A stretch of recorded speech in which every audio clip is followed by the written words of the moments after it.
o'clock, and we have a dual membership here. We have a good number of board members here. We also have board members who are attending the meeting via Zoom. I should have a list here. I'd just like to go through it to be sure we know who is where. I'll just go through the people that we have here. We have Fran Kinney, Jackie Kelly, Dave Fredrickson, Leon Johnson, and Susan. We all should be all set there. We have Ron Higgins. Hello. Carrie Bond. Ed Lemieux. And have I left anybody out? Tory Richards. Tory Richards. Have I left anybody out? Very good. We also have a number of other people who are joining us by Zoom, and we will be able to let them be heard as the meeting goes on. I'd like to start off with the first agenda item, and that is the superintendent's report. A lot on the agenda tonight, so I will be brief, but as we are in our third week of school, a couple things I want to address: transportation and how we're dealing with COVID-19. First, I'll say that we've had a little over 20 positive cases in the 3 weeks they're here, but I want you to put that against that's 3,200 students and staff in our building, so 20 positive cases out of over 3,200. So I think that is manageable. What we are struggling, I see Ashley, no, it's Ashley White, sorry, not our Ashley Walker, our school nurse and COVID-19 coordinator. I want to again commend her for the work that she has done, and our other school nurses around the contact tracing whenever there is a positive case, and how long and how much work that represents to do that. We've had quite a few students who need, and staff who need to quarantine. We do not identify when it's a positive case to protect privacy. We do not identify whether it's a staff or a student member. We are in Wednesday. The last positive case we received for our schools would have been last Thursday. So I'm hoping that we're approaching somewhat of a downward trend, but and that what we saw was really a wave brought on by the start of school. And I can't predict the future, but I'm hoping that that is more indicative of where we're heading as far as dealing with COVID-19. What are our struggles is meeting Department of Health guidance and AOE guidance, and it is guidance. It is not mandates, as there's no longer a state of emergency, particularly about physical distancing. When our students are eating at lunch and they take their masks off, the guidance is to keep them 6 feet apart, which, and maybe your principals can address that in their reports, is a struggle. Again, it's guidance. It certainly is sound guidance, but the way we were able to do that last year is that we didn't have all the students in the school. We went through the school year with more than 25% of the students fully remote, and then we brought students in 50% of the time when we were in our A/B week. And then we always had Wednesday as a pause. We are at remote learning is not allowed this year unless it's for individuals or who are quarantining. As long as we maintain 50% of the students population in that building, then the day does count. And we haven't hit that threshold yet. So, and I'm hoping that we won't. Transportation, the first few days, I was a shakedown. We hadn't run full bus transportation for over a year, so there was a learning curve for both staff, the bus company, parents, learning, and students. Learning everything from where the bus stops were again to what the times the buses were running early in the beginning, which resulted in some missed pickups. I'm confident that at this point, the schools and the principals have worked really hard to with the bus company to correct that, and we're committed to, making that work. Difference is, the last year and a half during COVID, buses were at limited capacity. There are no capacity limits on our buses anymore. Students are required to wear masks. There has been reports of some compliance issues with that. And if students do not wear their mask on a bus, they risk losing the privilege to ride that bus. And that is a federal mandate that is, which we've adopted, but any means of public transportation, you have to wear a mask. So, and then I do have Nick Galt in. I would like him to address the board. Open positions that Mount Anthony Union schools are still facing. We're no different than every other employer out there trying to get people to fill positions. Has been a struggle for us. Made a lot of progress during the run up to the school year. Nick and his staff and the principals onboarded over 100 new employees, and that is a monumental task. And we still got some openings. Nick, would you like to address that? Yeah, so as of right now, things getting back to, almost fully staffed. As you know, we do have the associate principal position at both the high school and the middle school, although there is a nomination for the middle school position that you see on your agenda. But so we have the associate principal at the high school. Also at the high school, we currently are looking for a physical education teacher and an art teacher. We have a second semester opening for a science teacher. And then we're in the process of filling 2 secretary positions. So those 2, I think the most critical need are those 2 teaching positions right now, the physical education and art teacher positions that are posted and actively searching for. At the middle school, we have an anticipated Spanish teacher opening. We also have intervention roles, both an English language arts interventionist and a math interventionist that we are seeking as well. And I believe, looking at my list, there are some paraprofessional openings as well that we're looking to fill, as well as 1 custodial position. So, but overall, as Jim said, a huge push to get up to very close to fully staffed. So, Thank you, Nick. Yep. We'll go back to transportation a minute because I want to thank Renee Gordon and Amanda Weber from her office for their work along with Do4 Transportation. I thank the principals, but to work out the transportation problems really falls in the central office on those 2 individuals. And to my administrative assistant who acts as Amy Goslin, who acts as the registrar for the school district. The run up to school saw close to 300 students who were registering for all our schools, not just MAU students returning, new students, students who may have been had withdrawn and homeschooled last year and now coming back. So it was there were some snags with the opening of the school, but considering the volume of work that needed to be handled, new employees, new bus routes, changed bus stops, I think it went as well as I could have expected. We can always do better, but a lot of effort by a lot of people. I also want to end my report on a positive note.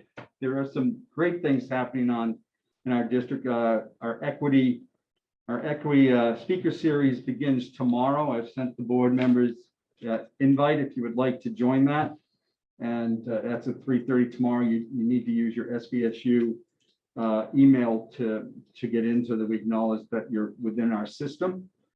And that is going to be a year-long series, and I hope you find time to join us. And this time I'd like Assistant Superintendent Laura Boudreau to talk about another exciting initiative that kicks off this year. Thank you for having me, and hi, everybody. So part of our work in the district, the state has now working to really move forward as we come out of the pandemic to implement Act 173. And Act 173 is an act relating to enhancing the effectiveness and availability and equity of services provided to students who require additional support. And so through the Vermont Superintendents Association has invited school districts in Vermont to bring a team for a year-long series with Dr. Katie Novak of Novak Educational Consulting, who will really take a deeper dive into the implementation of Act 173, where it's going to allow us to have coaching around looking at our entire system and how we support all students through the lens of academics, behavior, and social emotional learning, which leads to how we designate our funding, which is a big piece of 173 to support this work. Last night, we shared this information at the SVUESD board as well, and I highlighted that the Act 173 has some foundational pieces that came out of research by the district management group. And those 5 pillars are around ensuring that elementary tier 1, I'm sorry, I'm having a little bit of a, there we go. Ensure elementary tier 1 core instruction meets the needs of most students. Provide additional instructional time outside of core subjects for students who struggle, rather than providing intervention instead of core instruction. Ensure students who struggle receive all instruction from highly skilled teachers. Create or strengthen a systems-wide approach to supporting positive student behavior, and provide students having more intensive needs with specialized instructions from skilled and trained experts. And so we're excited to share that our district has been invited and was accepted into this year-long program, which kicks off on September 30th, and that Mr. Payne and Mr. McGuire are part of that team, so that MAU has representation. So thank you. I just want to put out our speaker series on tomorrow is with Bor Yang, who is the Executive Director and Legal Counsel for the Vermont Human Rights Commission. And she'll be speaking to the SVSU faculty and staff about the work of the Vermont Human Rights Commission and what brought her to this work. So that's at 3:30 tomorrow, and feel free to use the link to join us. That's any questions? Very good. Are there any questions of the superintendent on those issues that he's just spoken of? Yes. At least the series equity secretary, the link, I hadn't seen the link, and you said I emailed it to somebody, all the board members, but I can remail it. yes, it's a ton of information coming out to us along that line somehow. So I need the link, and any of the, this is for the board members, any of the other people, for the public, what about, how would they be able to, or will they not be able to? This round is to staff members only. It has to do with capacity limits with the speakers and how the speakers addressing it. So addressing the audience. So this is the audience for staff members at this point. But we do hope to expand as this speaker series develops. Can it be recorded Well, and shared? I can look into that, but a lot of this has to do with proprietary of who is speaking and what, you know, what they're addressing with us. So I'd have to look at what the individual contracts with the individual speakers allow. Go ahead. Jim, you spoke about positioning at the different schools for the openings, I mean, with teachers and so forth. So last night, that was a conversation with the with Mr. French too at the regional school board meeting about lack of teachers and being able to fill certain positions all over the state. So the question that I had asked, you know, I asked him something along this line about us being able to rotate teachers into positions and saying, if you got 3 teachers and needed 5, why can't you have a group of the kids do online learning at a certain site or somewhere along that line to take up the space for those where we're lacking for teachers. And then they every so often they would be showing up in the positions at school. specifically, I mean, in terms that I think I asked, we mentioned language, foreign language. Spanish and French and all these other things, there is so much technology out there for online learning. And I thought that when we hired a new teacher for the high school for the Spanish position, that we were going to be able to incorporate having some people, students be able to take the various languages they can take and have the teacher coordinate those, because there's so much technology that you don't have to actually be sitting in the classroom to do those things. So I don't know. I know Tim just got in there, but that was the one, the last, and foreign language was one that I mentioned for the last time. So you having to talk about language being a problem at the middle school, language being a problem at the high school.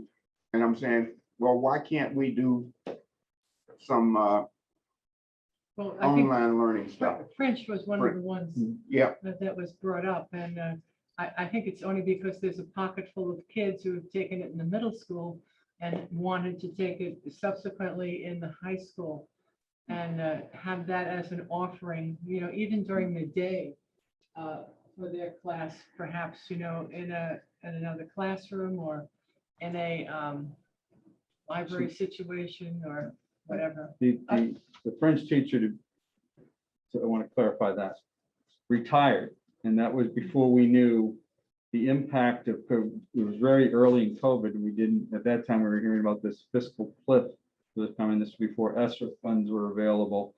So the directive I gave was not to fill any open positions.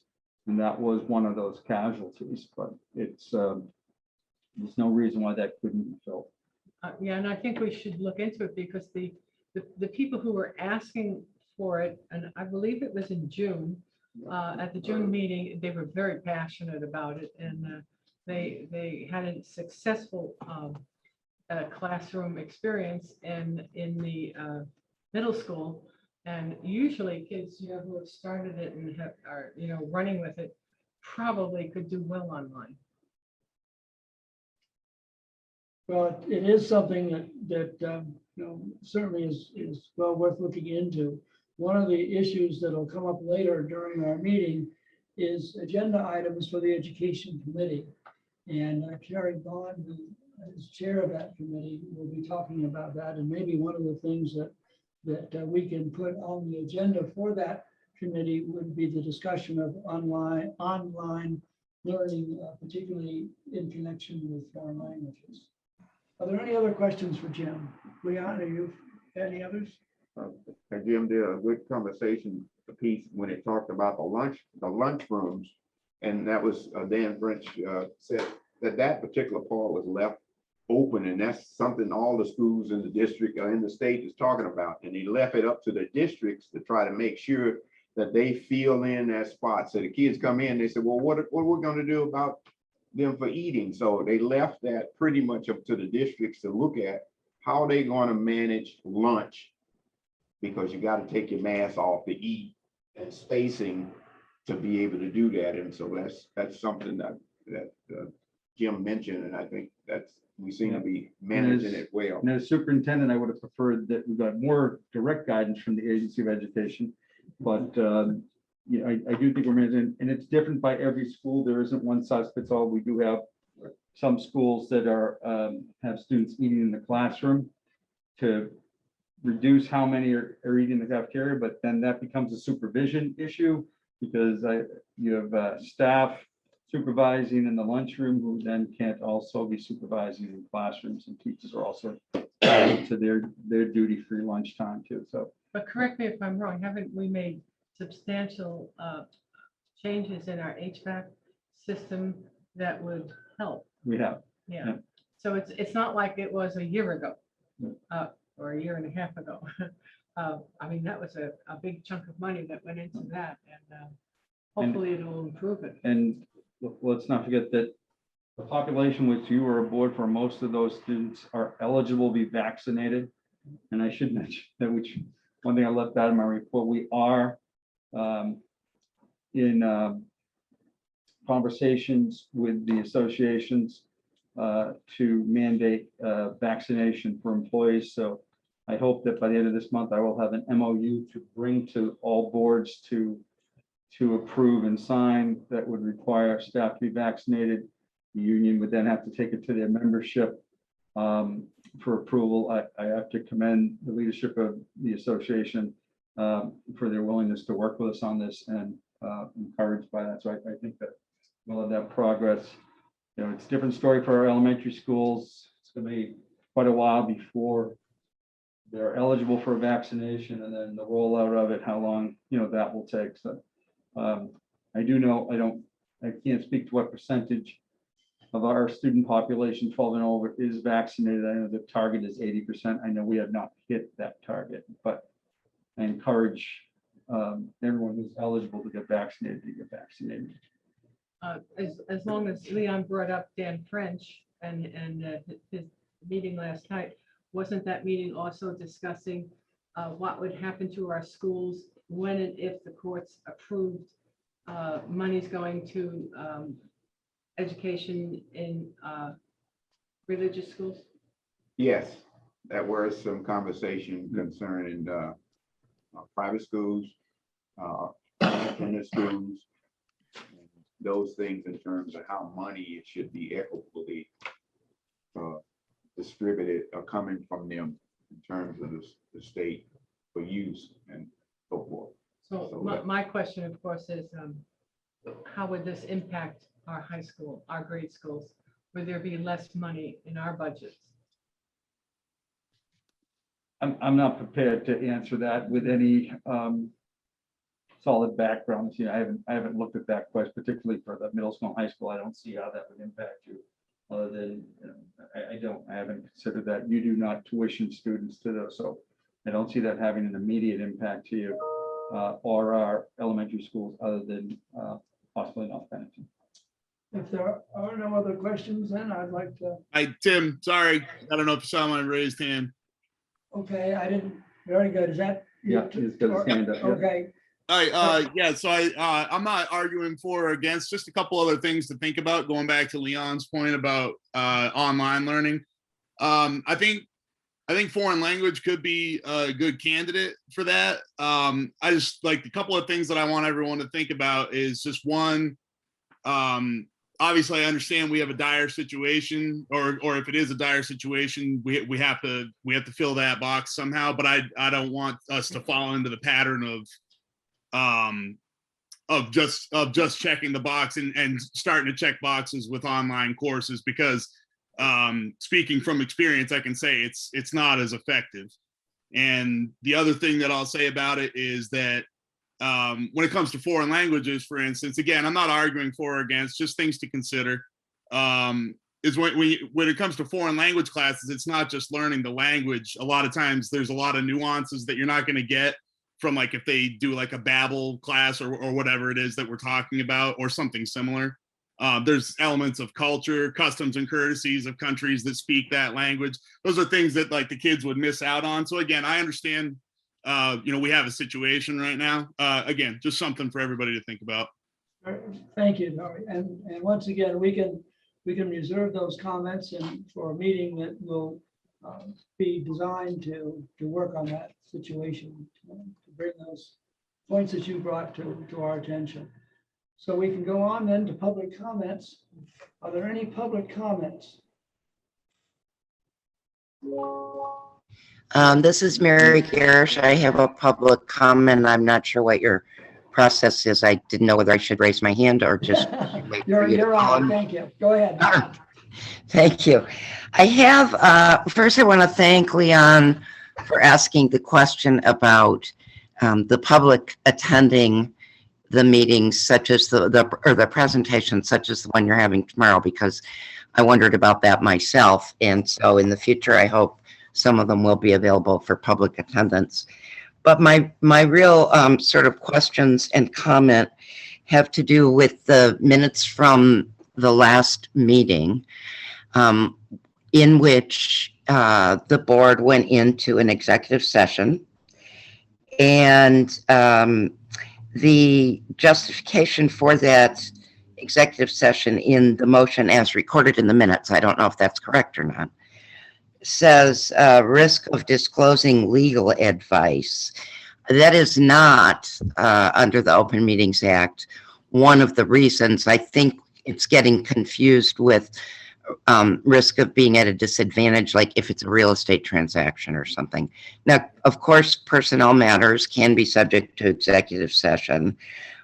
So it feels like that should be, that part should be rewritten, or at least there should be note made that in the future, the appropriate phrasing should be used in the motion.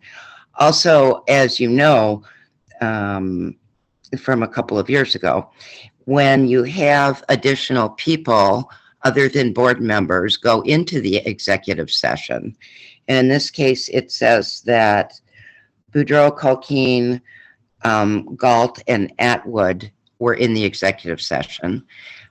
You have to explain why each of those persons that's not on the board is a necessary presence at the executive session. And then when you came back from the executive session, and I get that personnel matters have to be an executive session. That's totally reasonable. I just am worried about the compliance aspect of it with the actual language of the Open Meetings Act. And then the other thing that happened is when you came back from executive session, the motion was to approve let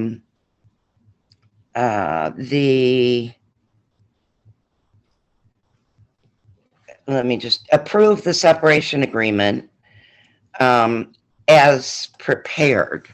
So that didn't give the public an idea of what we were talking about. And I don't know, obviously, and there might be non-disclosure provisions. I get that.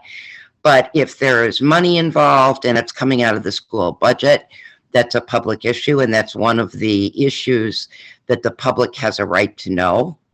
And I think that unless you state in the open meeting what the general parameters are, is there money involved? Is there not money involved? How much is it? How will it impact the budget? Or if you can't disclose how much it is, what budget category would it come from? What's the amount? Because we're talking about taxpayers' money here in the school budget. And I think that's the purpose of the Open Meeting Act requiring that kind of transparency.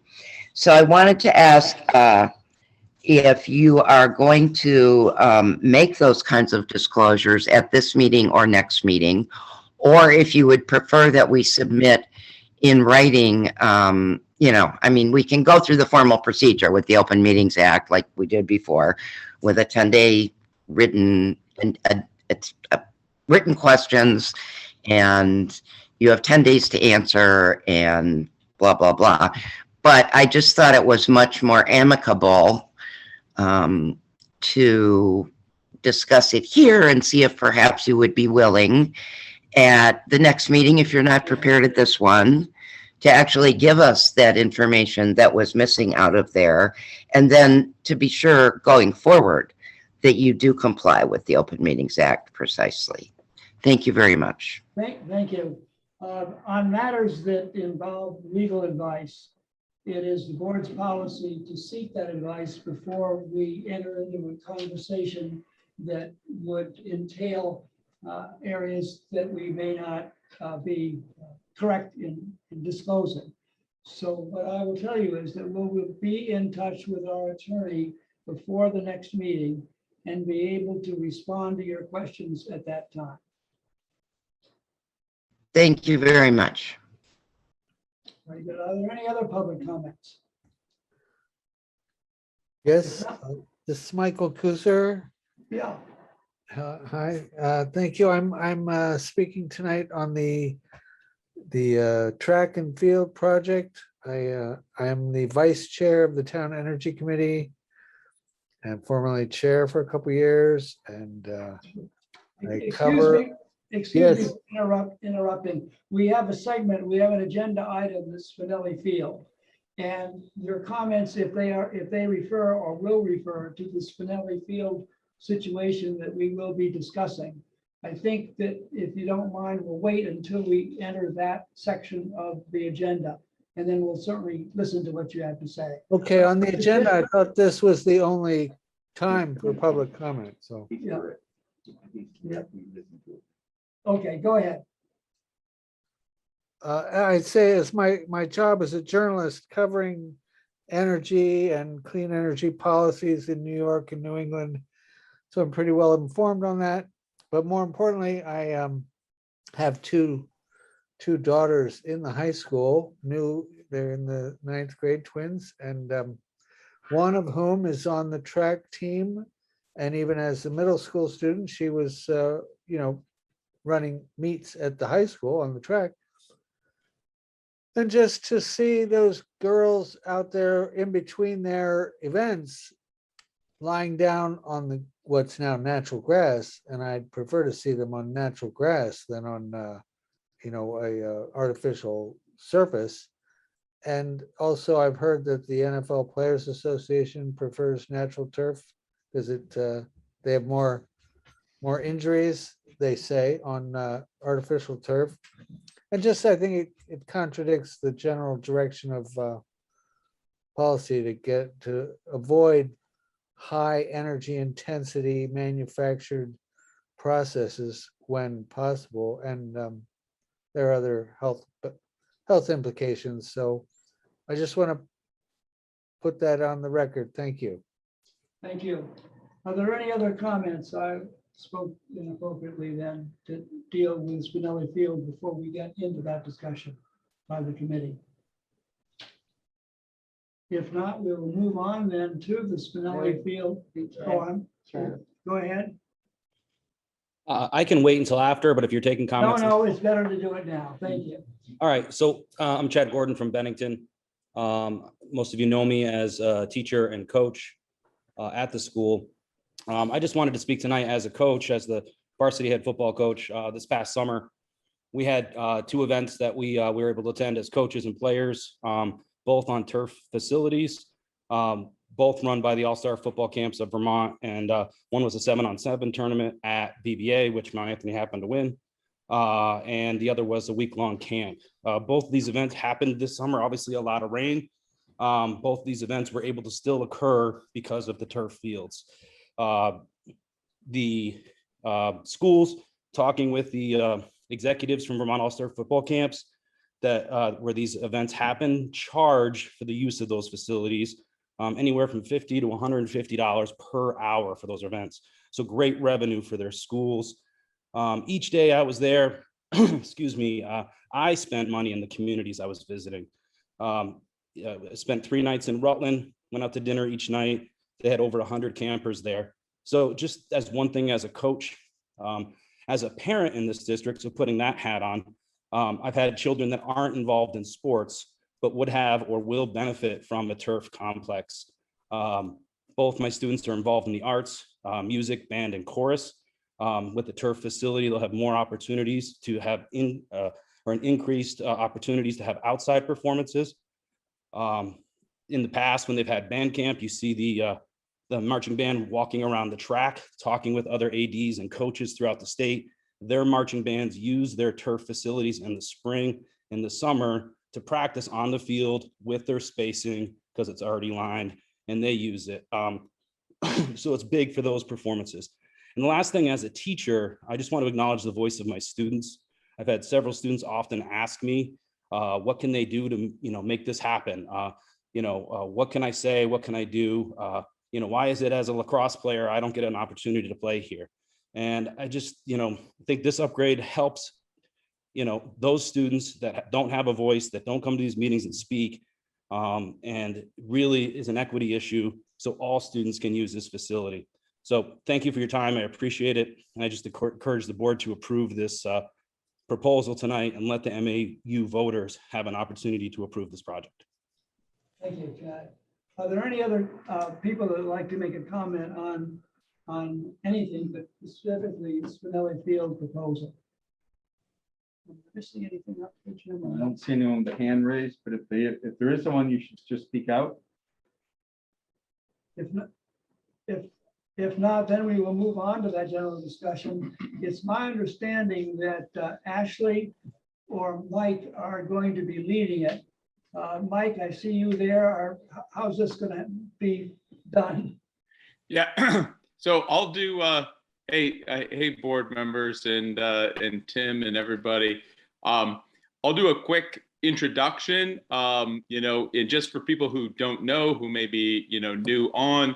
My name is Mike Malloy, and I'm the chairperson of the Spinelli Complex Committee. I did share with you guys in your board packet a timeline of events of what basically it's been a 3-year process to the point that we're at right now. And it started when Ashley was hired in July of 2018, and now we're at September of 2021. I'm going to introduce, the team of engineers and architects who will present the information to you today, and Ashley and I will, chime in with a little bit as well. So they prepared probably a 10-15 minute presentation. Hold all comments or whatever till the end if you guys could. Ash, I don't know if you want to say anything, or should we just turn it over to Jason and the crew? Yeah, let's just go to Jason and the crew. Okay, go ahead, Jace, you're on. Introduce your crew and you. All right, thank you, Mike. I'll also mention that Mike is the committee chair, but he was also my 7th grade history teacher. There it is. So, look at that. My name's Jason Dolemich. I'm the president of MSK Engineers. I have Jeff Goldstone with Goldstone Architecture, as well as Andrew Rodriguez from MSK and Tim Severance from Goldstone Architecture. And we're, and I'm hoping, Andrew, you have controls. Okay, so this is our technology challenge. Yeah, I'm asking for it. I guess I need to be made the host in order to share my screen. So if someone could make me the host, that would be Give me a minute. awesome. I promise not to abuse my host duties. And we Should have it now. okay. All right.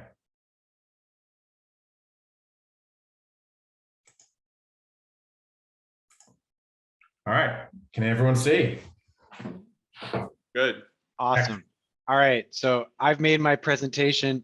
So I'm actually now going to hand it right back to Ashley, who's going to give the board and the public just sort of a broad overview of the challenges that the athletics department and the athletics committee see that they face with the current facilities.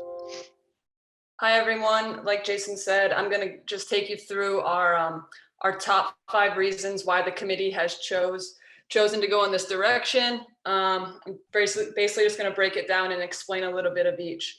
So our first and probably the biggest reason why we're here is the surface and building conditions that we currently have. We have uneven surfaces, divots, dirt patches, wear and tear are all the biggest issues currently on Spinelli. After football games, the flanks of the soccer field are totally bald. Tackling and cleat force create divots throughout the field. The goal mouth and football hash marks on each end are bare by mid-season due to normal wear and tear from football and soccer games. The soccer field is not regulation width, and it's actually short by nearly 20 feet total, which not only impacts our style of play, but visiting teams often complain when they come to Spinelli as well. Due to the current athletic storage and restroom facilities being condemned, we're currently using portable toilets for home game spectators and athletes as restrooms. And we currently have no storage for game day equipment, phys ed equipment, and the sports medicine equipment. Our track currently has 3 sinkholes, 2 on the south end and 1 on the north end. It hasn't been resurfaced since the early 2000s. The lines are faded and the traction needs to be improved with updated surface. So those are our biggest surface and building condition issues. Our next big category is playability and community amenity. Currently, varsity teams can only play on Spinelli. The field is not durable to do both practices and games, so it's strictly a game-only site for us. We on average have a dozen to 2 dozen outside organizations contact me every year asking to rent the track and the Spinelli field itself. And I have to turn away most just to preserve the field for our sports teams and our athletes. We turn away revenue for the school in rental fees and also revenue for our town. Being able to host clinics, camps, tournaments, VPA championship games, and other community events will bring in out-of-town families who will buy our gas, eat at our restaurants, and shop at our stores, which is great for our community. In my time as the Arlington Athletic Director, I was there for 6 years before coming here. Our school choice kids and our tuition kids, our member-to-member kids, would always pick BBA just because of their amenities. And I feel I would love to compete with BBA and, you know, sway some of those kids to come to Mount Anthony instead, both for the benefits in the classroom and also on our sports teams. Our PE classes, I've met with them. They would utilize the track and the turf itself, giving them an opportunity to take their classes outside and not be constrained to the gym area in the late fall and early spring. So those are our biggest things with playability and the community amenity. The next biggest one, and Chad touched on this a little bit when he was here with us, is spring sports currently are not allowed to play on Spinelli. When I came in my first year, I allowed them to play their senior games up there, and only their senior games, because the spring and the summer is spent rehabbing the field. I feel, and I know a lot of our spring sports and our athletes and our coaches, you know, they deserve to play under the lights and in a stadium. They call it the stadium, the Spinelli Stadium. But this would also allow us to generate an increase of 16 game admission revenue, which is quite significant. Another big one, Vermont weather. Every year I have to cancel games due to playing conditions. Spinelli doesn't drain well at all, so standing water on the field is very common, and it makes the field totally unplayable. So currently, due to natural grass surfaces and the snow melt, all of our spring teams are indoors for at least the first 2 weeks of their season. Our spring teams would be able to get out on the field sooner, as the turf would be used for spring practices until their fields were playable. And talking to baseball and softball, their coaches would utilize the turf as well for ground balls and just getting them outside and stuff like that.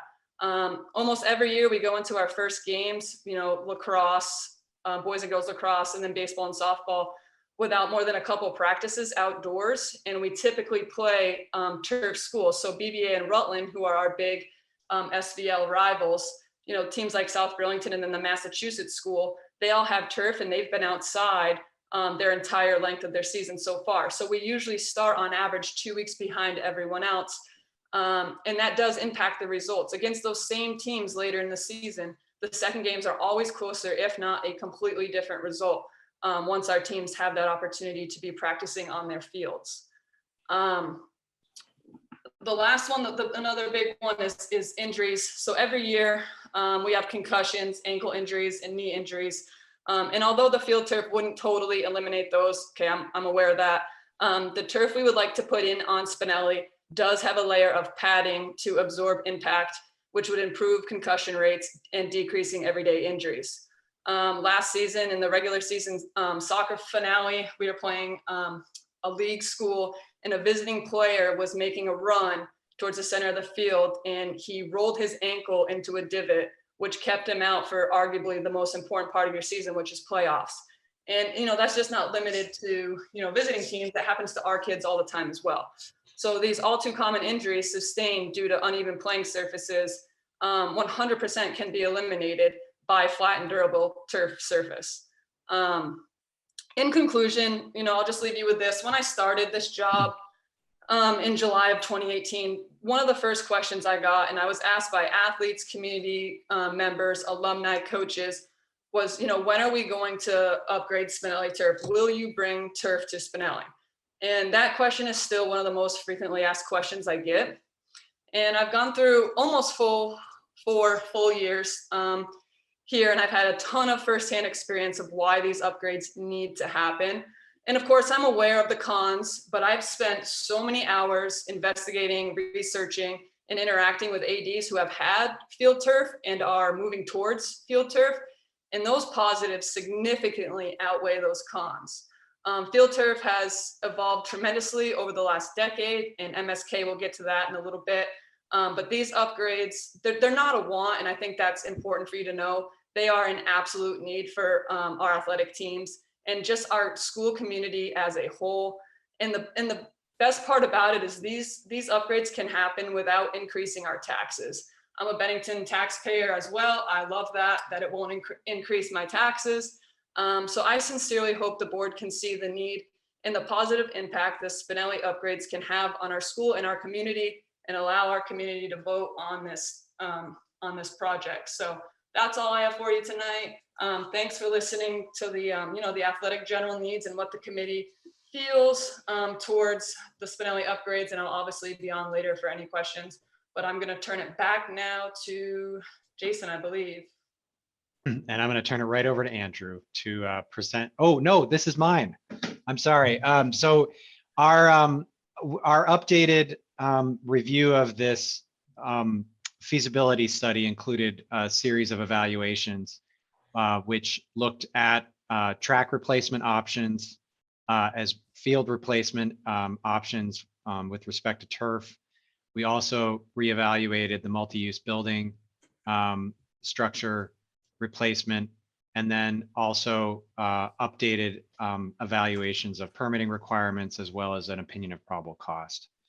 And so we'll have a brief overview of the general site improvements that we're proposing, which identify these, and then Tim from Goldstone Architecture, or actually Jeff is going to speak about the building, and then Tim is going to get into the turf and track options afterwards. So take it away, Andrew. Oh. Thanks, Jason. First, we want to take a look at the proposed changes across the whole site before focusing on specific features such as the new multi-use building, playing surface, and track.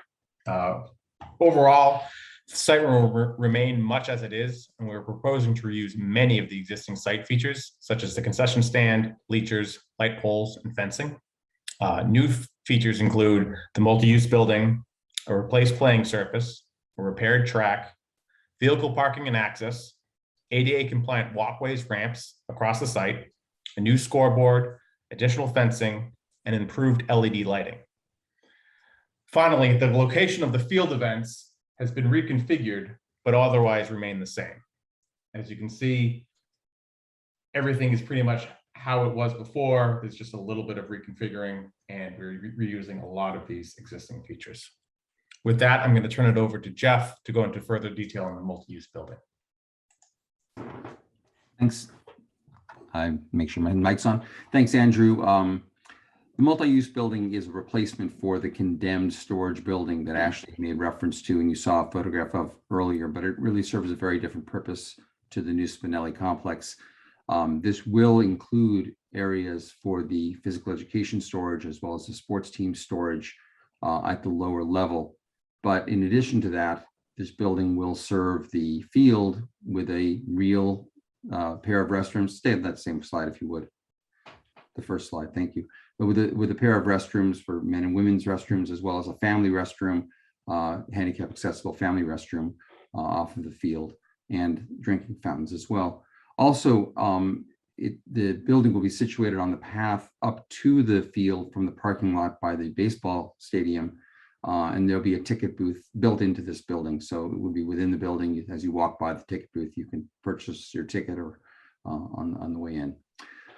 Finally, there's a spiral stair you see behind the drinking fountains there. That spiral stair leads to a second floor small crow's nest, which is something that Ashley and Mike spoke about as very important for the visiting team coaches to have. All the fields that they play on elsewhere, or I guess all the well-improved fields that play on elsewhere, have that sort of an amenity. And it's very small, just big enough for 3 people. In fact, it's limited to an occupancy of 3 by the spiral staircase and the single exit.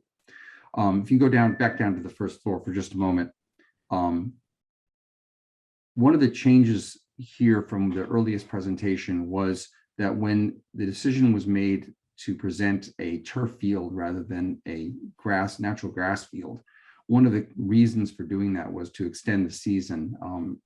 And by extending the season, both in the spring and in the fall, will be having events during cold weather, during weather where there might be freezing nights.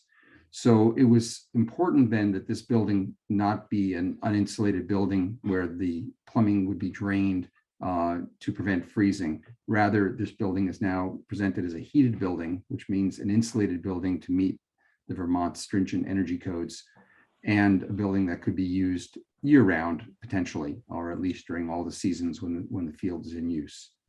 So now, if you would proceed to the next slide, and the one after that.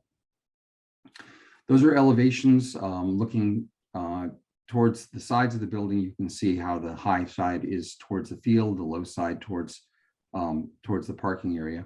I'm sorry, I misspoke. No, that's correct. The high side towards the field and the low side towards the parking area. And you can see how the crow's nest sort of sits atop the field, top of the building. The exterior of the building is illustrated as being split face concrete block. We propose that because it's a very, very abuse resistant material. It is something that, if people were to hit it with a baseball bat, it's not going to do any damage to the building. The inside would be equally damage resistant by being painted concrete block. And we're proposing the use of a split block, which actually has insulation that separates the inner and outer faces of that block. And then we get the insulation all in one installation. Finally, there's an overhead door that separates the crow's nest from the field. So that's an unheated space. You're looking at the back there where the light, those windows are. Yeah. So those windows go into the bathrooms above that. And no, I'm looking at the top above there. Ah, there you go. That's the crow's nest that looks out towards the field. And that would have a door that would close when it's not in use and then just open to be fresh air. It's an unheated space. The overall cost of the facility, which will be shown, I guess has been distributed to the board.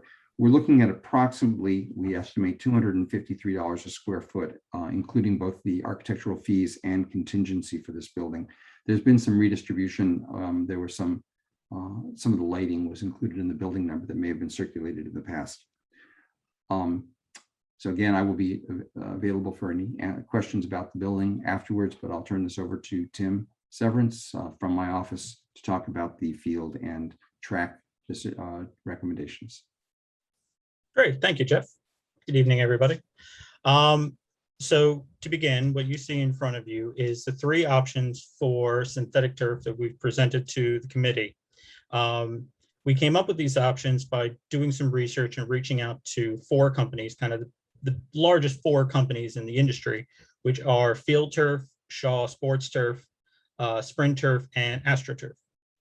And by communicating with them and going a little bit back and forth, we found that these are the most typical, most common options.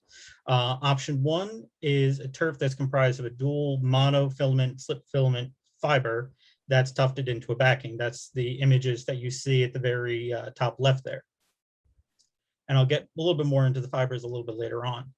Now that is infilled with about 2¼ inches of a 50-50 sand and crumb rubber mixture. That sand and crumb rubber is essentially just ground processed tires and things like that.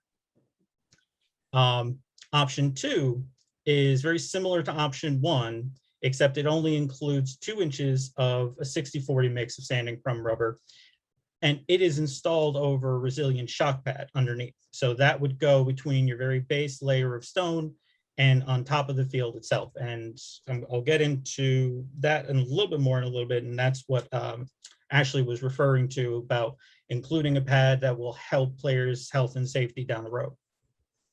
And then option three is very similar to option two, except its infill is 100% organic. It includes, you can include walnut shells, coconut husks and fibers, and various other things.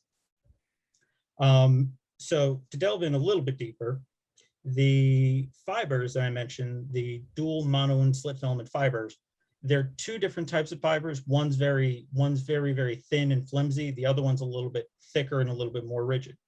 For a multi-purpose field that we're proposing here, that's going to be able to play lacrosse, soccer, football, field hockey, everything, it's best to go with the dual monofilament and slit filament fiber. It'll help resist laying down. It'll help the fibers won't lay down as easily. As well, soccer will be able to play on it without any real issues to playability.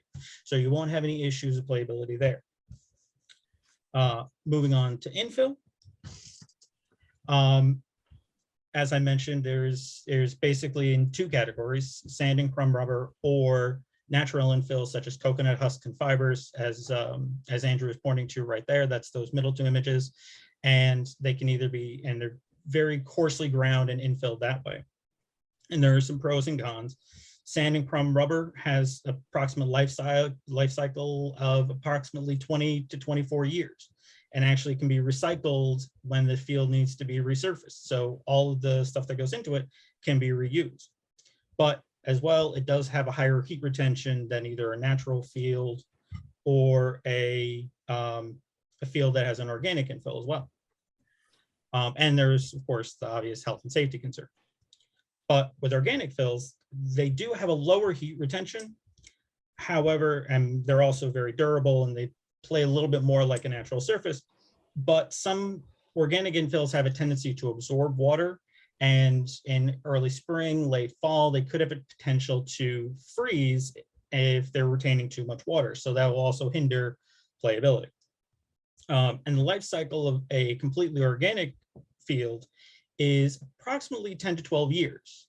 So in 10 to 12 years, when you need to do your resurfacing, all of that infill needs to basically, it's just landfill. There's no way to recycle it or do anything else with it. So that's completely gone at that point. And moving finally on to the resilient shock pads.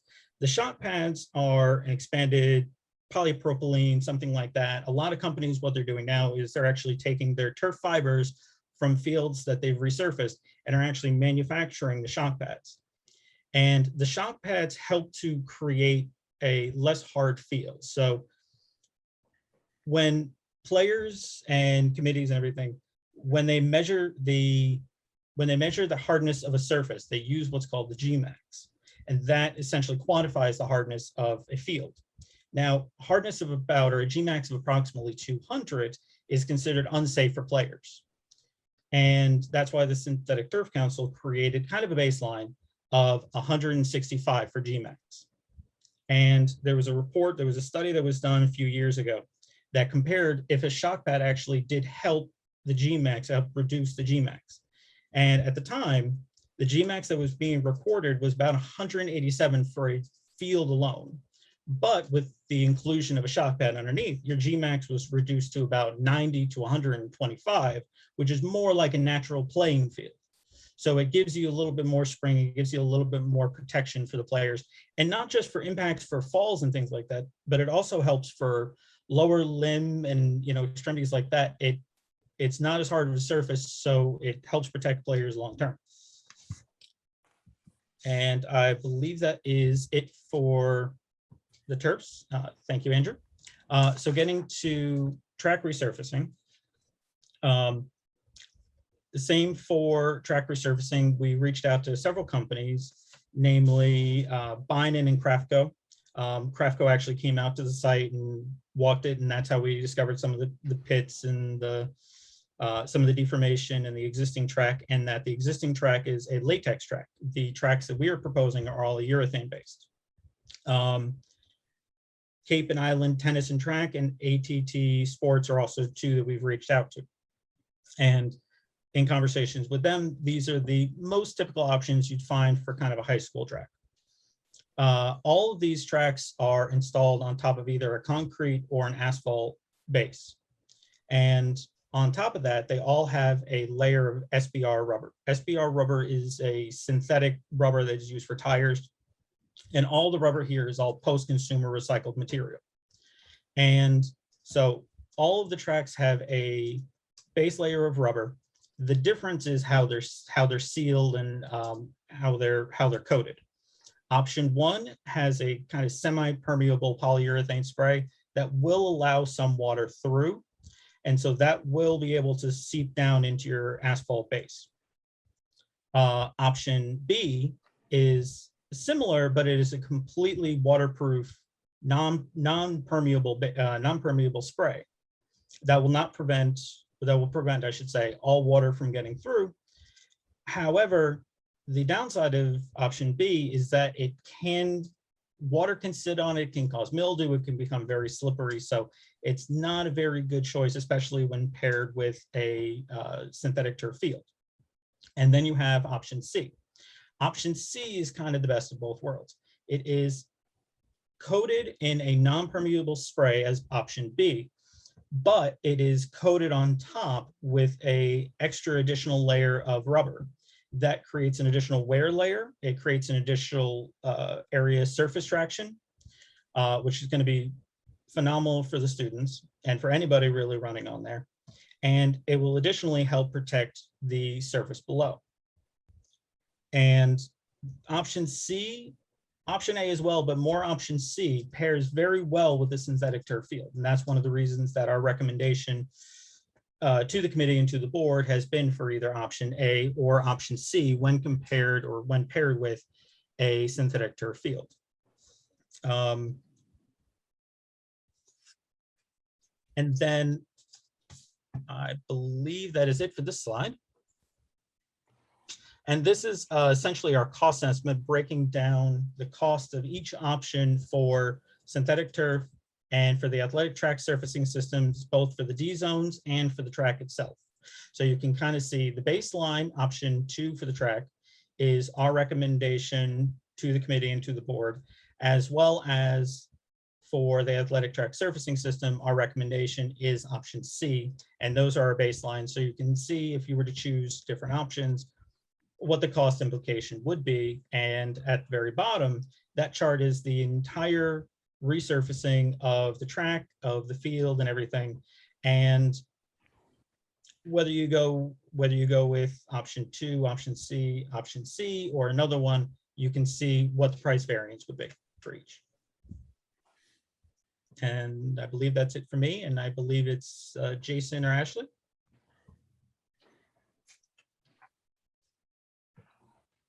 I actually believe it's Mike. Yeah, Oh, Mike. I can speak. So one of the things that the committee did, and we talked about this the last time, I think it was August. Yeah, I forget. It was either July or August when I gave you those recommendations. The committee sat and we looked through all of them. And I know Susan was on the committee, board member, and Dave was on the committee, board member, and we looked through the options and we decided unanimously as a committee, community members, coaches, Ashley was on the committee as well, that the pairing of option 2 and option C is exactly what, we're looking for, as a, for the complex itself. It works well. We recognize some of Tim's concerns with the heat, and we thought, okay, Vermont, like the heat of the summer is not as, we're not using it as much as we would in the fall and the spring, throughout that. We wanted a shock pad. We wanted the track to mesh well with the synthetic turf. So our recommendation unanimously to you guys was option 2 for the turf and option C for the track, after going through the options, and everybody was on board with that. So that's how we came up with the pairing, and that was our recommendation to you guys.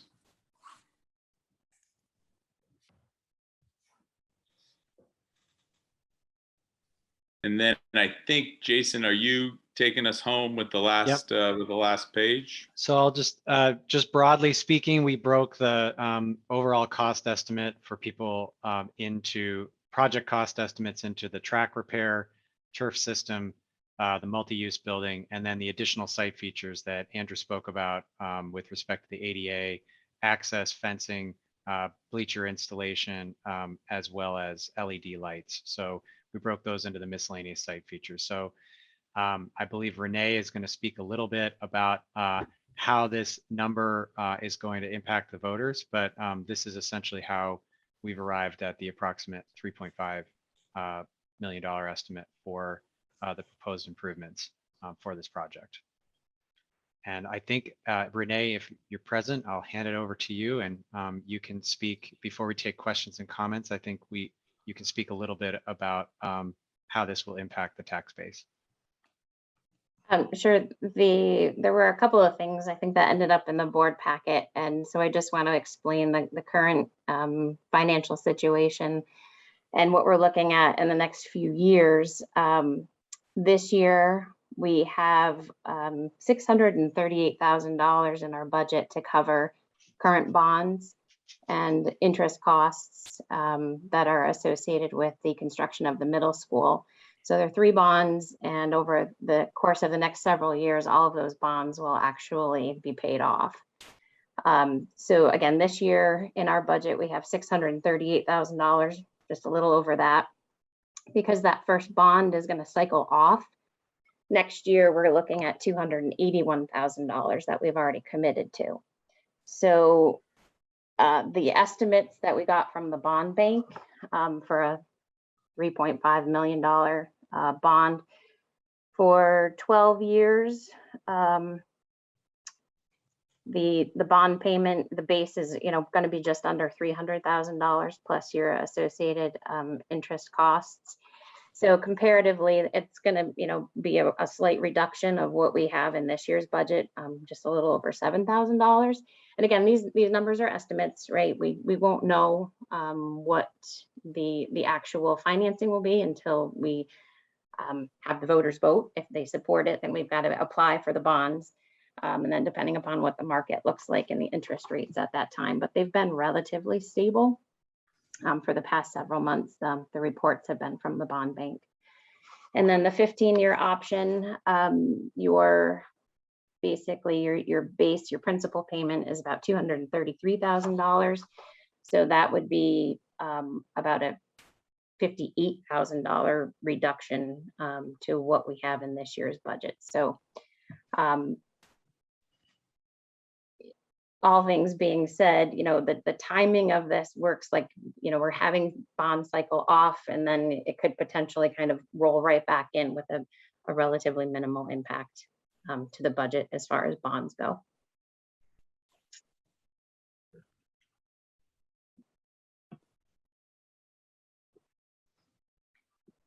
So that concludes our presentation this evening. I really appreciate everybody hanging in there and listening to us, and we're ready to accept any questions or comments. Very good. Why don't we open the general comment period, question period for board members only. So are there any board members who would like to have a question for the committee or those people connected with the committee? Leon? I like to have you go back to the drawing that you had laid out for the track and things, because I didn't see that before. What I'm looking at is to see how the concession stand and the crow nest and everything fit in with the bleachers on that side, and whether there's a problem visually for the people that are going to be in that building versus the high-rise part of the bleachers that we got sitting over there. I want to have sitting in that area. That's right in that, those two areas, those two things there.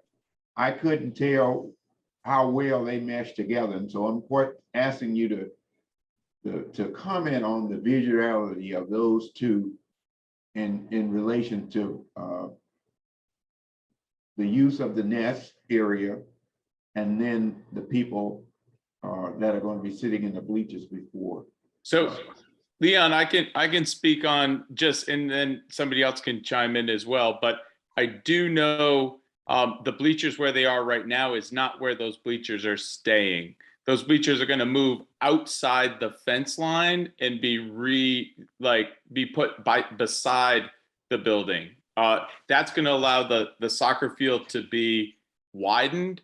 Like the bleachers are not going to be inside the track. They're going to be outside the track and behind the fence line. So where they are right now is not where they're staying. They're just there temporarily. So this is not a picture of what we were expecting to see when the thing is all done, or what I needed to agree to or not to agree to. It is like, there aren't bleachers in the way right now. The bleachers are where, see where the arrow is? They're outside. That's where the new bleachers are going to be. That's not the building, that's the bleachers. Can I, That's the bleachers there. Well, what is that thing right on the inside to the right of that? Right here? No. That is it. That is To an the access right pin. in the inside of the track. Those green dash lines, Yes. those are where the current bleachers have been placed. There were new bleachers that are purchased, and that's what's currently sitting on the field right there. And those are the ones that are going to be going in that location that Andrew is pointing to right there. if I could speak in addition, it does say removing existing bleachers. I don't know whether it's legible from your seat, but if you could go to the building for a moment, the elevations of the building. You can see on the lower left hand approximately where the bleachers are relative to where the building sits. So we were quite conscious of that view shed and what it would mean. Now, of course, the bleachers are not right up against the building. We have looked though and see that from every point in the crow's nest, you would not have any, the bleachers would not obscure your view at all. And from the, I don't believe there's any point on the bleachers, although we will have to confirm this in final design, that the building would obscure the view of the field. So if you can go back to the field view. Yep. If you think about where the closest Can you corner. zoom that in That's on your exactly screen? right. Yeah, could you zoom that in? Because we can't really see that clear. Yeah, I was afraid of that. Let's see what I can do. I think if you hop out of Yeah, the I'm gonna- presentation, Andrew, you might be able Yep. to zoom in to the PDF. Yep. No, but it is a good question, Leon. We were cognizant of There we go, man. that. And so that's the building is next to the bleachers, and the bleachers are, and that where the dashes are, that's just where the old bleachers used to be. They don't exist anymore. They're gone. But that's where they used to be. Okay. So again, if you look at the closest corner of the bleachers in the back, right where his hand, right where that cursor is, and draw a line from there to the most extreme area of the field, you don't actually see the building in your view. There you go. So the building is outside of the view shed. We'll confirm that based upon the actual height of the bleachers that have been purchased and make sure that that works out. But that was our intention in placing the building and the bleachers separate from each other rather than adjacent to each other. Okay, thanks. Got one more question now. This may be a question for Ashley. Baseball field.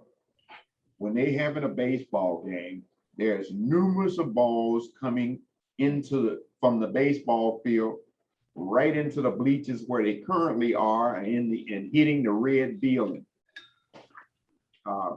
Any considerations there? Yeah, so with the LED lighting, we are now gonna, if this goes through, we'd be able to host lacrosse games under the lights at night. So baseball games, as you know, usually start between 4 and 4:30. So a lacrosse game could start at 7. Usually by the majority of the time, baseball games over at 6:30. So obviously the baseball foul balls, just the hazard of the game of baseball with flying balls everywhere. We could either, for scheduling purposes, we could obviously either schedule on days where baseball doesn't play for lacrosse games, or like I said, now that we would have the under the lights option, it wouldn't conflict with baseball games. Does that make sense, Leon? Thank you. Yep. Are there other questions the board members have of the committee or those people associated with it? Fran, go ahead. Jackie. No, let Fran go ahead. All right. All due respect to the people that sit on that committee and have for the 3 years and everything. When Ashley said, well, it won't increase the taxes. Well, I got news for you folks. The taxes have already hit you. It's called inflation. And I don't know. I mean, the thing that irritates me, we got toilets in the concession stand that apparently we don't use. We got portable toilets that we're using. Why aren't we using those toilets in the concession stand? I'll take that one. So we are using those toilets in the concession stand, but based on our crowd sizes, like there was a football game the other night that had 1,200 people there, and we have 2 restrooms in the concession stand.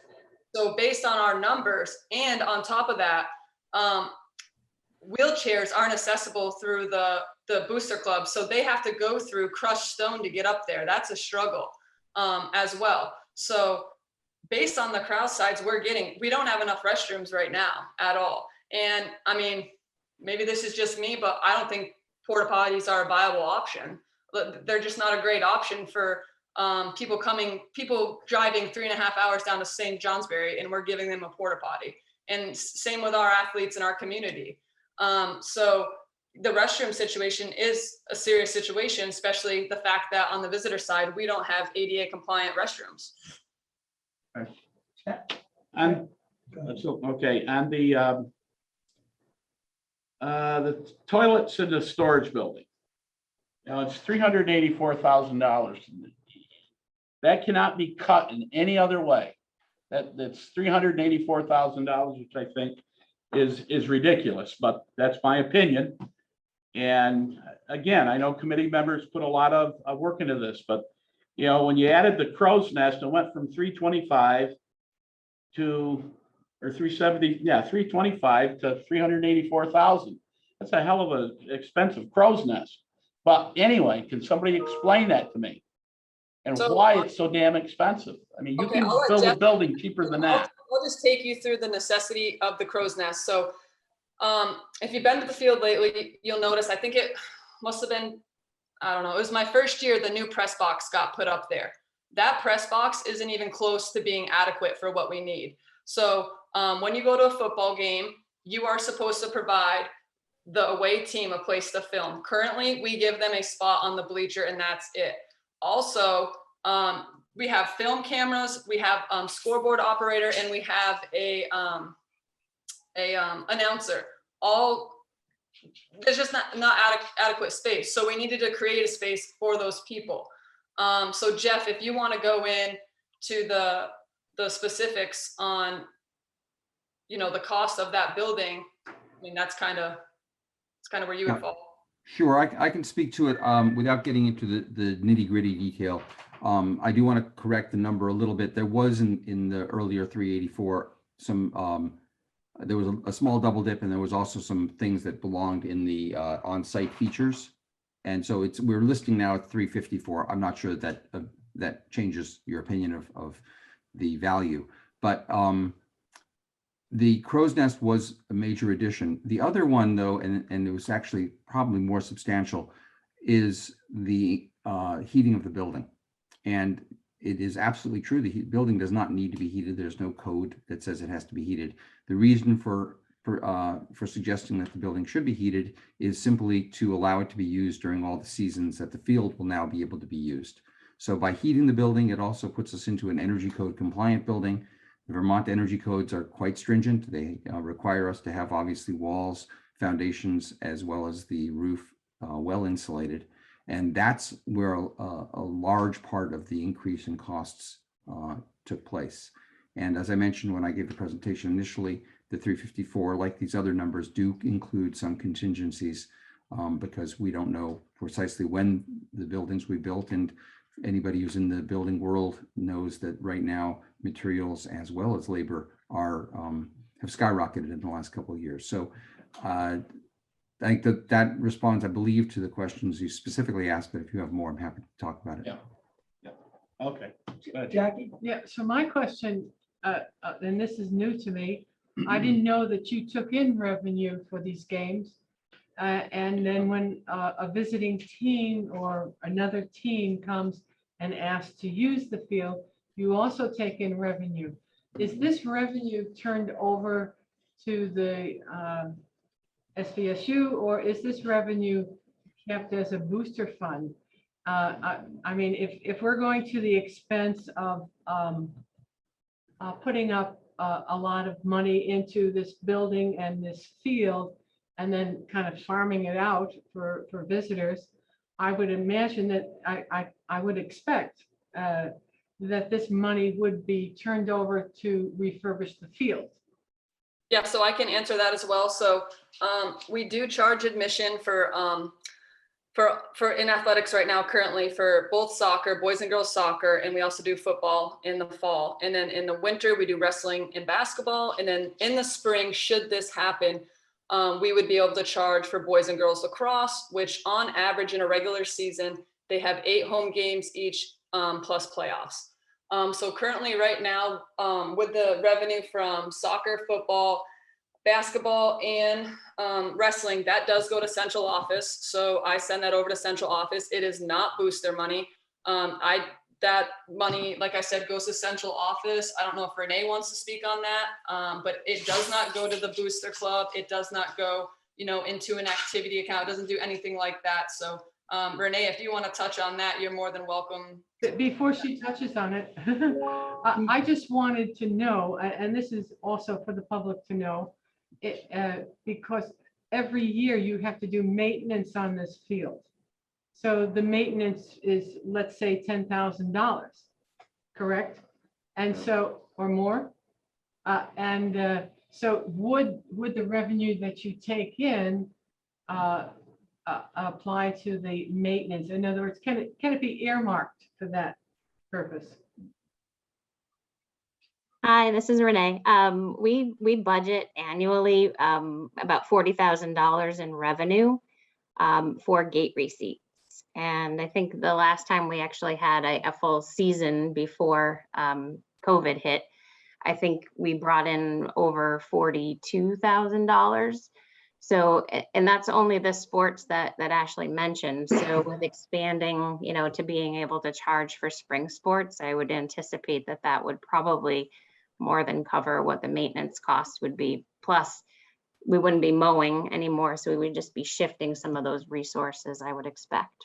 And we also wouldn't be painting on top of that to follow Renee. We wouldn't be painting either. And then also going back to the revenue piece. So, we have our fees listed on our athletic website for rental fees. So that's on there. And obviously, that's for when we just had a grass surface, but I know I would be open to sitting and looking at those fees now, given that we have a synthetic, turf surface, which would obviously, could increase rentals if need be. So that, I don't know who sets those fees, to be honest with you, but that is something that could be looked at as well, because like I said, I turn away people all the time and they are willing to pay. And I want to say right now, I think per day it maxes out, I want to say around $250 per day, $250 for the day for rental of Spinelli or for the track. So. Well, I just wanted to make the whole thing a little bit more palatable for the taxpayer. So instead of the kids raising money to offset the cost of building a new field, as they did in other communities, knowing that you could earmark this and say, report it each year and say, this is how much we took in, and this is how much offset the bond, etc. And I think it makes it more reasonable then to look at that and think, oh yeah, we have a great field, but we're helping to pay for it by the revenue that we take in. I think that's a great point, Jackie. I think that makes sense. Right, do we, what we have? Well, I want to comment on the question that Jackie just mentioned here, and just to make sure everybody's aware of the fact that when it comes to accounting and the money, we have a building use policy that direct fees for the use of the field. And then we have accounting regulations that determines where the money go and who's accountable for it and how it get there and so forth and how it can be used. So I just wanted to make sure there's definitely places that spell out how to manage money that come into the school that's handled by any of the activities, the clubs and everything else. Yeah. I'd like to hear from other members, board members of the committee, both Susan and they would like to start. Yes. Some of the things I'd like you to consider regarding the Spinelli Field renovation. First off, athletics are an integral and important part of our students' educational experience. There are lessons learned through athletics that will benefit the student for the rest of their lives. Working together, perseverance, leadership, sacrifice, etc., You don't get those in English, math, and science. We should provide a safe place to learn these lessons. That's why I think we should move this project along for the voters' approval. And the renovations are not just for athletics, but also physical education. They'd be able to use this valuable teaching station, and we will be able to get out in the spring much earlier. Physical education will also benefit from a secure storage area. Right now, if you visit the field, you'll see physical education equipment outside the shed, which is presently rusting away. Other groups which will benefit from the renovation would include youth sports, storm football, walkers, joggers. Spring sports will benefit from these renovations. As they've commented, baseball and softball will be able to get outside and not worry about mud. The band will be able to practice marching on the field. With improved lighting, small ball sports like lacrosse and field hockey will be able to use the field for night games, enabling their parents to attend. On the topic of lights, I'm told our last game, our present lights went out for a while, so those LED lights will certainly be a nice add-on. In the past, our facilities were so fragile. I can remember when I was AD, I'd ask the police to make sure no one was playing catch, et cetera, because our field would just slide away. We've had to postpone and reschedule games because of mud and puddles. Regarding some of the concerns that board members voiced at our last meeting, Fran was talking about making a college-like stadium. We're really not making a big stadium. In fact, we'll have less seats, but by moving the visiting bleachers outside the track, we'll make the soccer field wide enough so that it will be legal. Ed Letourneau commented that Father Spinelli, who the field is named after, might not approve. I disagree. And the reason I disagree is if you look at the gymnasium Father Spinelli put in the Bennington Catholic High School, it was bigger and better than the one that the Ben High had, because Father Spinelli knew it and appreciated the importance of athletics' role in education. Jackie, you asked about safety. Our athletic directors and trainer reached out to area schools which have synthetic field and found no increase in injuries. There's also, we commented on the pad under the turf to prevent concussions. Your environmental concerns will no longer be applying weed killer, fertilizer, pesticides, insecticides, which will run off into the environment.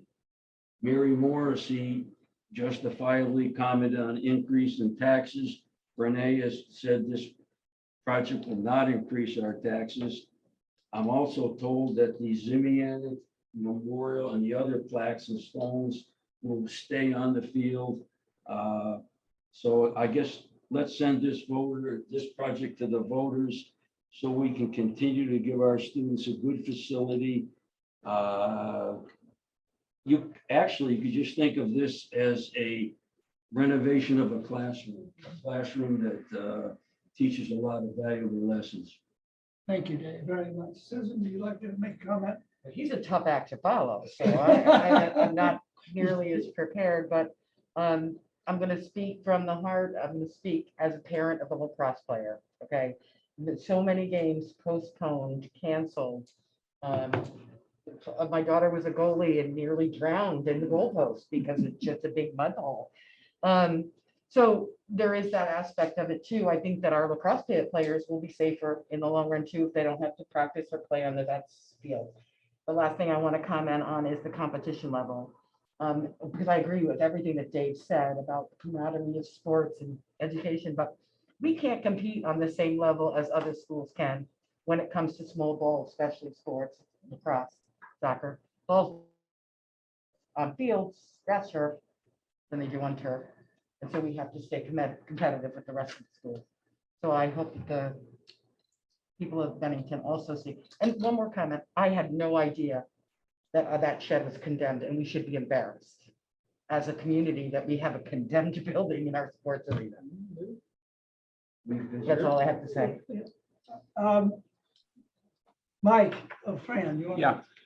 In the, I don't have the paper with me, but in the paper, if we decide to do maintenance on this field ourselves, there's some kinds of machines, whether they're called grooming machines or something. If that's an option, how much are those machines, do you know?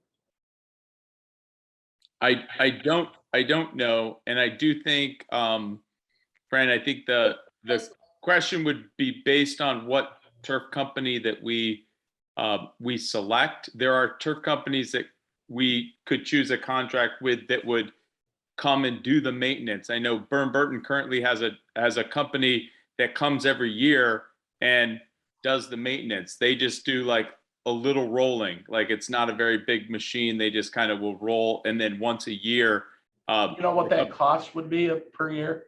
I don't, Ashley, I don't know if you, in talking with Dave, know. And Tim, correct me if I'm wrong, and if you want to take this one, you can, because I know you dealt the majority with this, so it's up to you. Mhm. I do not have the pricing for that, for those machines specifically. Okay. That is something that we can reach out and try to find out for you though. Yeah, I appreciate it. Mhm. But I know like what Mike was saying with, the reseaming of the seeds and the seams and all that for the turf itself, that's done annually. That is part of your initial contract with that company, whoever we decide to go with. Are there any other questions that board members that are joining this meeting via Zoom have? Ed? Yes. Ed, right. First of all, Father Spinelli was not around when the Bennington Catholic High School building was constructed. That was just decision of the members of the community. Secondly, all this information should have been provided to the board members to formulate proper questions before this meeting. We also asked in previous meetings, what is the cost of just refurbishing all the grass? And I agree with the rest of the facilities that have to be rebuilt, but I don't see any information on what it would cost to rebuild the grass. And I think that's an important factor to when you're making a decision. I feel like I'm being railroaded here into voting for a turf field. So Ed, I can give you a little history. It was part of the committee's initial decision. The committee, again, it was Dave, it was Susan, it was members of the community, it was Ashley, it was Chad Gordon, teachers. Like, we had a big committee that met, and we went through all of that. We went through like the grass options. We looked at those numbers as a committee and made a recommendation, to the board based on all those numbers that we saw. This was back in 2019. I remember getting, the feasibility studies. MSK did thorough research on it, and we decided that it was the equity piece, the usability piece, all those things that we want. In Vermont, the greatest grass fields are ones that aren't played on. And that's it, 100%. You got terrific grass fields, but you can't play on them because you got to keep them from getting torn up. And so we decided that for our community, that artificial synthetic surface was the best option. And then we moved forward from that. So we answered those turf versus grass questions, I think 1.5 years ago on the committee or so. But the information was never provided to the board members that have to make the decision. Tell the taxpayers you got to pay more. It was Ed. It was provided 2 years ago in there was an option. I remember I was at the meeting when it was provided. So I'm holding up a copy of it right now that the board went through that was provided. I mean, I don't have all the things in front of me right now, but in different times we saw the things that we needed, that was concerning. So Dave has his copy from January 19th, 2020 that we all looked at. And I will just I'm just gonna chime in here. So we took the Cadillac grass natural field that money could buy us, and that grass field wouldn't hold up for practices and games on top of bringing the spring sports onto Spinelli. So that was all looked at and evaluated by the committee. And the price difference from the Cadillac, the Cadillac natural grass field to the turf wasn't much. And the playability was the driving factor that sent us to the synthetic turf. So we're not talking a huge increase from the Cadillac to what we're at now, but the biggest thing that drove us there was the playability and bringing that equity to our spring sports. So the committee felt that that was the direction we should go in, and that was what was most important. Thank you. Are there other members of the board who are joining this meeting via Zoom have questions? If there are no other questions, Mike, do you have a proposal to make to the board to vote on? So all that we're hoping for, and Renee, you can help me with the language because you're Whoever had the drawing up the screen, take it down so then we can go back to a full view. So thank you. So I would say Renee always kind of helps with the language of what we're hoping for tonight is that the board will vote to send this project onto the voters in November. And I know we want to hear what the community taxpayers think of this proposal and have them be able to vote on it. So the motion really would be that this board approves the. Can I take back just talk a minute? No, I'm afraid not. This is only available to board members. No, that's wrong. Oh, that's Ron. I'm sorry. Oh, please. I think he's on the board. I'm sorry, Ron. Oh, that's all right. The new one. Anyway, I've got a question on the drainage. Has that been looked at and then got a plan for getting the drainage? Because when I was on the board a couple of years ago, we talked about the drainage was bad on Spinelli Field. The other thing I want to say is Father Spinelli might not have been there at the start of Bennington Catholic High School, but he was a football player for Notre Dame. So athletics were extremely important for him. And I think if the turfs were ready at that point years ago, he would have had one. So that's all my comment. I'm just worried about the drainage. Jason, do you want to kind of handle the what's going to happen as far as I mean, that's an engineering question. Yes, I can't answer any questions about Father Spinelli, but I would be absolutely happy to talk about the drainage. Yes, the drainage is integral as to dealing with any of the drainage around the facilities. It's an integral part to the design of the turf. So when Tim was talking about the surface options, all of those options include subbase and drainage systems to ensure the facility is always dry. Thank you. Renee, are you there? I am. Yes, I'm still in my office. Good. Well, it's been suggested that you may have appropriate language for this board to consider in voting for this project to move forward.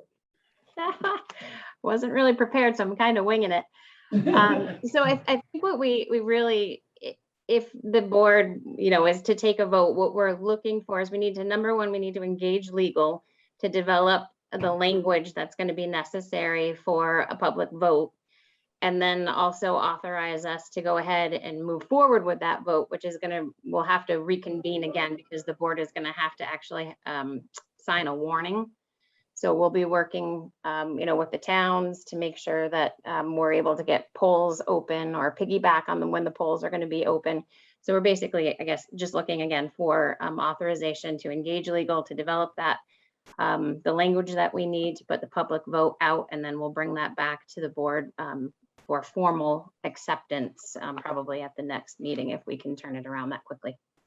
Would you just say that again, please, so that we fully understand that? Authorize administration to engage legal services to develop an article for public vote and proceed with warning that vote at an upcoming meeting. Do we have a And I'll second to second that? it. We have a second. Yep, Leon is seconded. Leon, yeah, are there any further discussion? Yes, I'd like to know, is this a ballot vote from the public? And if so, when, I mean, would this ballot then be mailed as the rest? This would be in November. Those questions can be answered at our next meeting. I'm just not sure how that would run. Because, Vermont is now mailing everybody a ballot, and that's a very Yeah. expensive. Right, I just don't know, but I I'll get imagine we it, would use the process, whatever the whatever the town town, clerks. And that would be November does. 2nd. that would be November 2nd. We'll get in touch with Cassie and see if we can follow through on that. We have a motion on the board. We have a second to it. Are there any other questions? If not, all those in favor signify by saying aye. Aye. Aye. Opposed? Nay. No. I just want to be sure we have this right. We have two opposed, Three of No, them. yeah, three opposed, three opposed. The motion passes. I thank you very much. Thank Hey, you, thank you, Mike. thank you all. Thank you, Mike, the Thank you. committee, and all those people that made this possible. Let's hope it moves forward. Thank you. Thank you. Tim, does this include Arlington too, since other part of it? They're That's the separate. issue. I'm just asking. No, they're part of the issue, but not part of Okay. Mounting. Just wanted to ask. They're the not question. part of the budget. All right, we can move on then. Thank you very much. Excellent proposal. We have a proposal for a new Mount Anthony Middle School paraprofessional. Who's gonna, Chris, are you gonna do that? Sure. You're gonna do it too. Well, we have a proposal for a new assistant principal at Mount Anthony Union High School. It's in the consent agenda, but it was also listed under my report, but if you want to deal with that right now, Sure. Principal McGuire, would you like to speak to that nomination to the board? The ME para one or Yes. the Assistant principal, we got to do that. That was listed on the superintendent report, but are we on consent agenda or are you doing finance? No, I'm going right down the proposal, You following missed the it. agenda. You missed it. Yes. I'm going right here. You're going back to get it because it was missed. Okay. Now we got the amended agenda. So Yeah, that's right. Yeah, Yes, go ahead, go ahead. Yeah, so the nomination is for Jennifer Austin. We went through the interview process. Right now, we're going back up to the superintendent report because we got down to Spinelli, we missed it, so I asked us to Okay. go back to the superintendent report. Am I good? Yeah, Go ahead. you're good. All right. My first rodeo stuff. Good. The No, nomination. Well, it was my mistake. No, fine. The nomination is for Jennifer Austin, associate principal for the middle school. It's gone through a hiring process. We had 3 candidates, 2 with appropriate credentials, put together a team, went through the hiring process there. Had a second interview here with Mr. Falkeen and a group of other people, including myself. And, I'm excited for the potential to work with Jen in this role. And I asked the board to approve her as associate principal for the middle school. And I concur with his recommendation. Are there any questions or concerns? We have one member of the board who will be abstaining, close relationship with the individual. Oh, I'll move it. Leon is presumed to move it. And we have a second from Dave. Are there any questions? If not, Leon. I just wanted, every time when we bring somebody in, we have to look at the funding part of that and the qualifications for those positions. And this is one that you may want to, I don't know, Renee or somebody comment on. This is up there for that position, or is it in line, or is it at the bottom, or is it high, or what along that line? Because we made a conscious decision some time ago that we need to start looking at some of these things in terms of the new people that we bring in that that there's always a concern about the income that we bring them in at. So if the question is about where she was placed, where the salary was, we have HR Director Nick Galt here to consider how that is calculated as far as whether it is in the budget. I know that it is, but we also could ask for, I think Renee left the meeting. Nick is here. Nick, and Renee is still here too, so. Nick, why don't you go first with where the figure comes from? Yeah, so the administrators bargain collectively. They have an association made up of their 12 members. That association contract, which currently runs through 2023, has a salary formula that is based on a number of factors, including building size, number of professional staff in the building, contracted days, their degree, their years of experience. I think those are all of the factors. And essentially, they have a base salary that we use to determine cost of living increases each year. And then that formula uses that base salary, all those factors I mentioned, to calculate what the annual salary is for that administrator.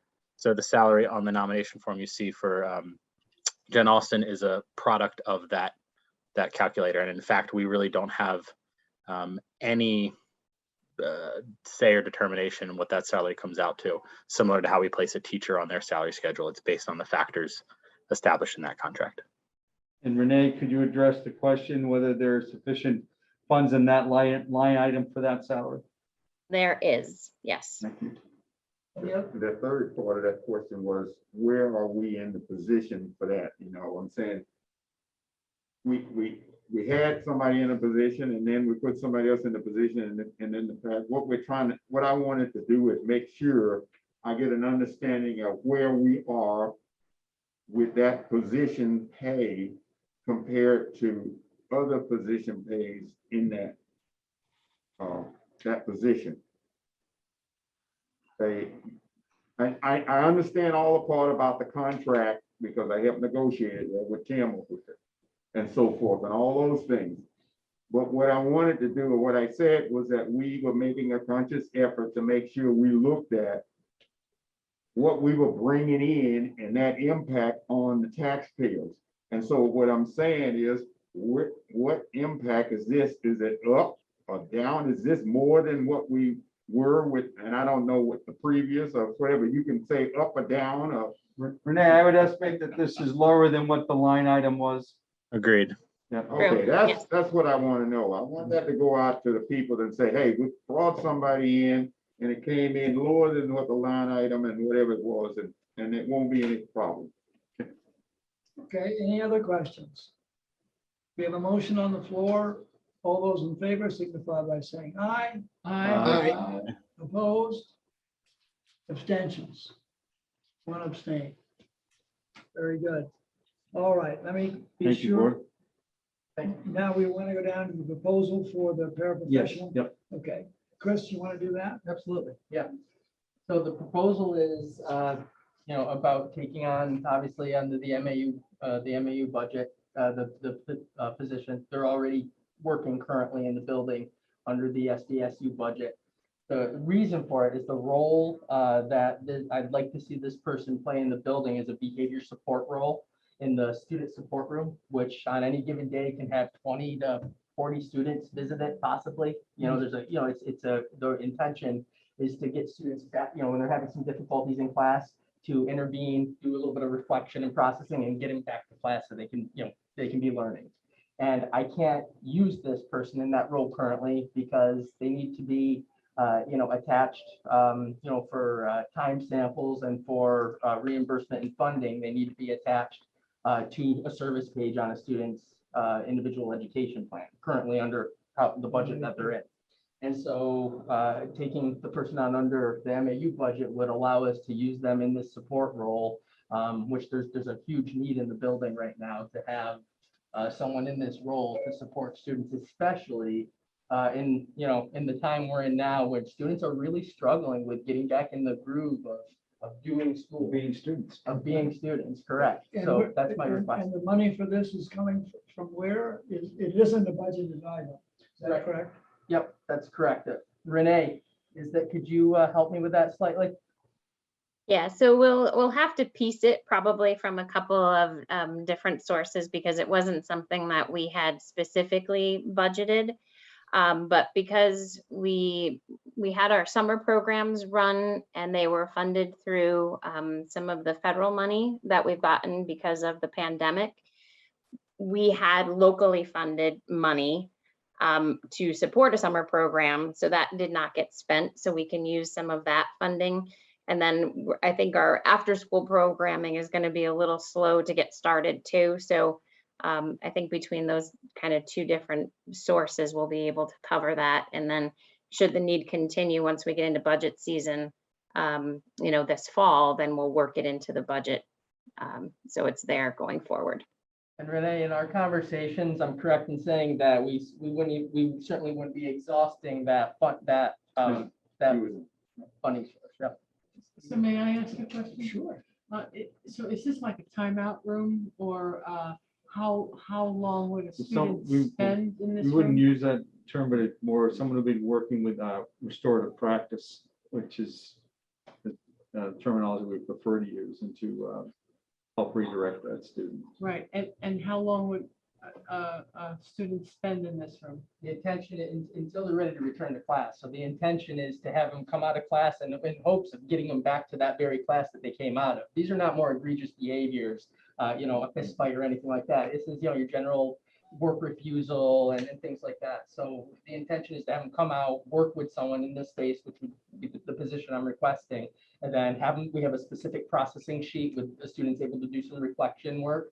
And then, kind of make a plan to okay, what do you need to be successful and get them to transition back to class as soon as possible. The reason I asked that question is perhaps we need a full-time teacher in that room instead of just a paraprofessional. I don't know if a paraprofessional would be equipped to handle that type of situation.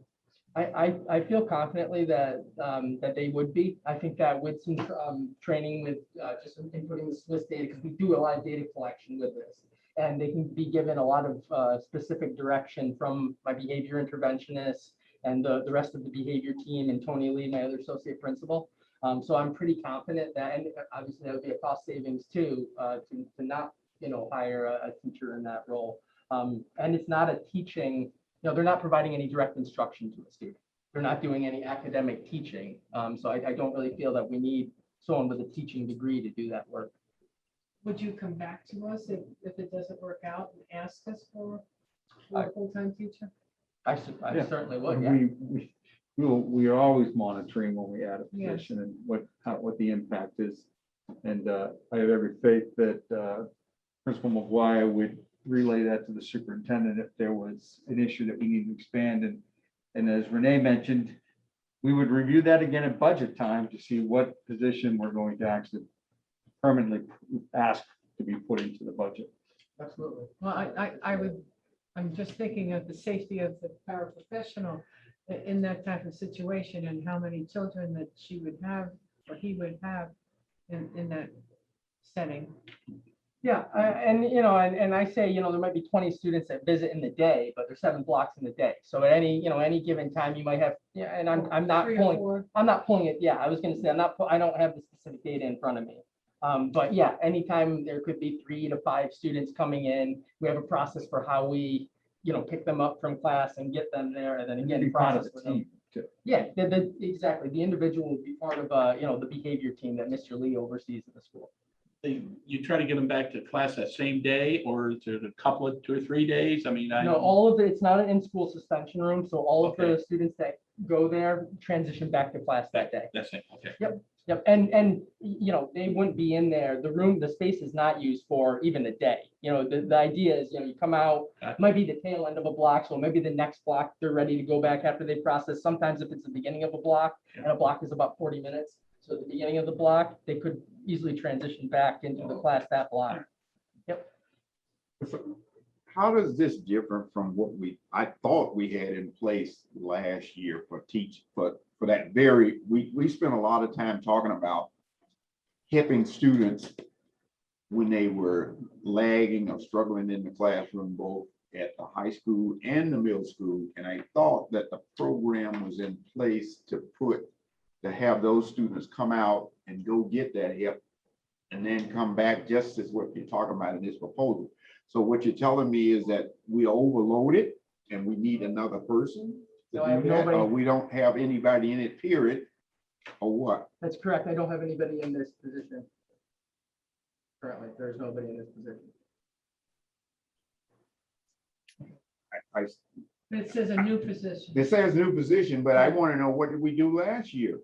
Well, last year I had a Last much year you weren't different there. situation. I had a much different situation. They weren't there part of the time, and I had, it was a much different ballgame, if you will, last year. I mean, I had half of the students in the building at once, or Mr. Payne had half of the students in the building at once. And, we discipline, well, I guess maybe one benefit is discipline was down a lot. We didn't have a lot of students, but, having. Discipline issues. Discipline issues, correct. I'm in for it, but I just wanted to make sure that, I brought this subject up before COVID and at the time of COVID and so forth. And I thought they were getting what they needed. You were getting what you needed to get. And here today, I'm seeing that you're asking for something that I thought you already had and just needed addition of what you said is new. So I'm a little confused, but I'm for it. Thank you.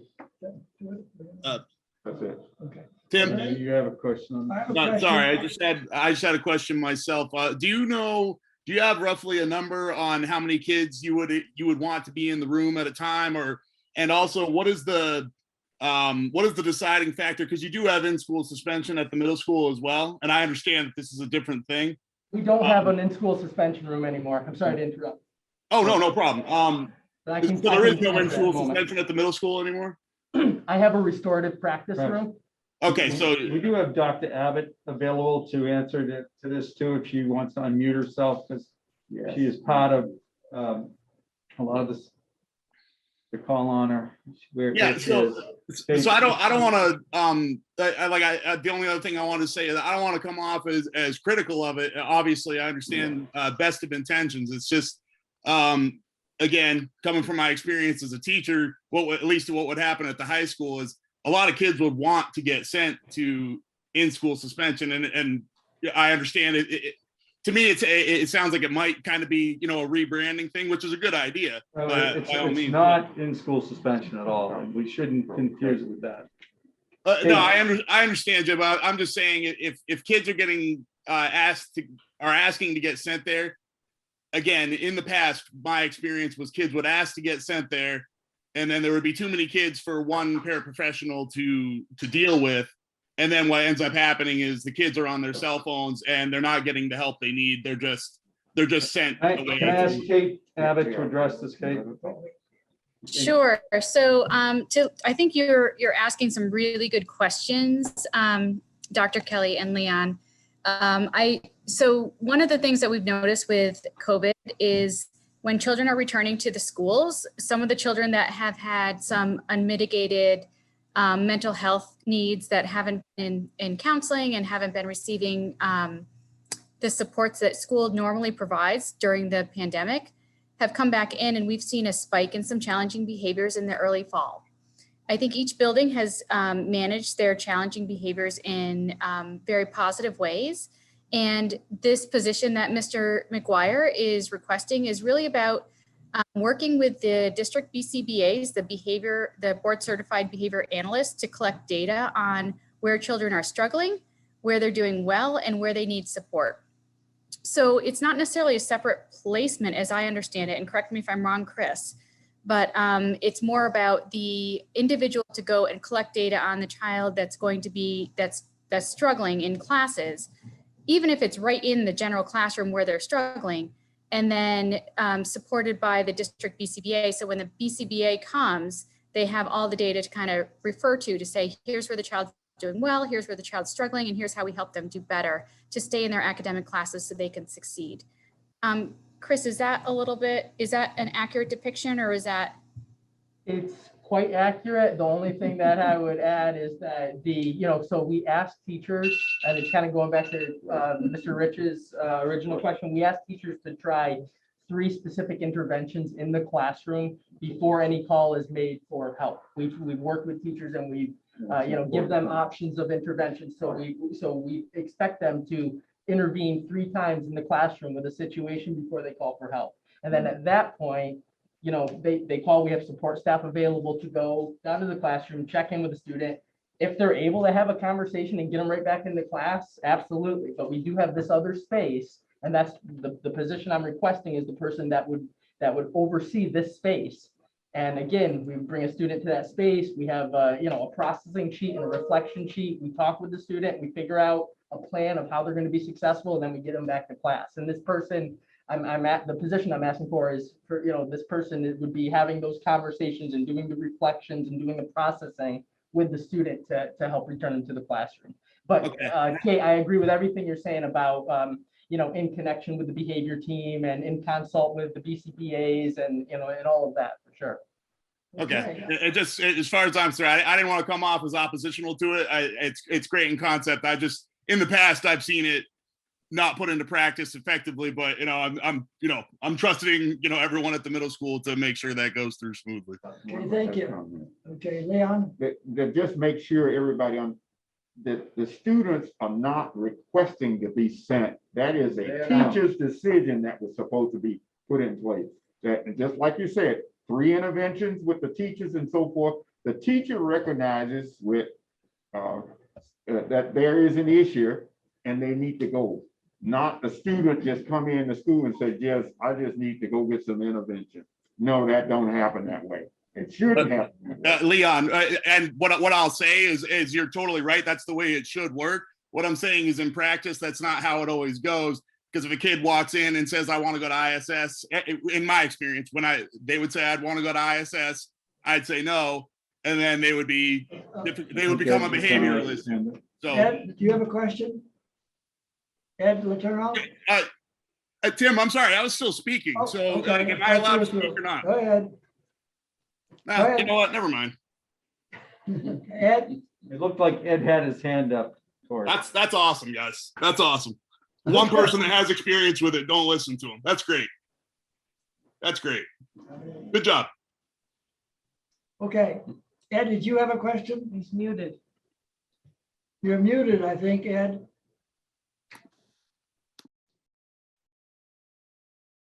No, I do not have a question. Okay, I'm sorry. I thought you did. Okay, are there any more questions concerning the proposal for a paraprofessional at the middle school? We have a motion. We have a second. All those in favor signify by saying aye. Aye. Opposed? Abstentions? Very good. It passes. We can move down to finance. The treasurer's report. So moved. All right, we need a second for the treasurer's report. I'll second it. Okay, I should mention that the treasurer's report, if you take a look at it, we have sufficient funds in our bank account, basically, that we do not have to go to to borrow money to meet expenses for the first couple months of this year, which is good. We will miss that expense. So we have a motion, we have a second. All those in favor of accepting the treasurer's report signify by saying aye. Aye. Opposed? Abstentions? We go down now to the BSCWA donation. That is a donation of $300 made by an outfit that uses the school facilities to collect hazardous materials and such. So move. Second. Any discussion? All those in favor signify by saying aye. Aye. Opposed or abstentions? Very good. We can move on there. Consent agenda. I'll move it. We have a second. Second. Yeah. We have a second, Susan. So, do we have any discussion on any of the items in there? I couldn't find it. Go ahead. Whatever the minutes. I didn't see the minutes posted. The minutes were posted. They They were. didn't download for me. That's all. They came through separately. I'm not sure they came through in the packet, but they did come through. Well, that's because, well, but that's what I went off of the packet and so forth. And so the public, if they're going to get this and look at everything, all the things that we're discussing and voting on tonight should have been part of that packet. So them to see, that's all. Yeah, the minutes come separately from Richard. I know they come separate from Richard, but I'm saying when I look to see the minutes of text in this process, those things weren't there. And so we had somebody comment on the minutes already and didn't comment on what was in the packet. So I don't want to get in any trouble here about doing something that everybody don't have and it's not congealed all at the same time. We can be sure that the minutes are included in the packet. Oh, I made a note. We made it, I want to make note too that in the consent agenda is Jen's nomination, so Right. that would probably have to come out of there. Okay, fine. You can just excuse yourself. Yeah. All right. Everybody's talking. There was another resignation. I didn't see a name is on the B on the resignations list, but then there was no information whether as to what happened there. And the reason I asked that is because I saw that person part of an evaluation committee for a person that just got hired, and I'm saying something ain't right. If I did, they submitted the resignation and then they on the committee to evaluate the person that was hired from the reading. So you care to comment about that? That happened at the high school. Tim, can you help us? That was, yeah, oh, yeah, it was high school. Academic member. So, but the concern is that he was listed and then removed from the list, or the concern is? So that he was on the nomination form listed as someone who conducted the interview, but then his resignation is on this. I would say that there's a crossing of dates there that. Yeah, I'd have to go back and look. Yeah, that they were still our employee when the interviews were conducted, but then resigned after. That would be my speculation. I don't have it. We have, there has been there was a request for a resignation among academic mentors. Nick may be able to help me just with timeline off the top of my Because head. we're supposed to get I wanted to make sure that when people are leaving, that we have a note and then. We don't the exit interview. often get resignation notes. And in some situations, I would add, depending on the note or the letter that we do receive, sometimes we may not include it as part of the public agenda packet based on information that's in there. So somebody may allude to a personal situation or something of that nature. Sorry.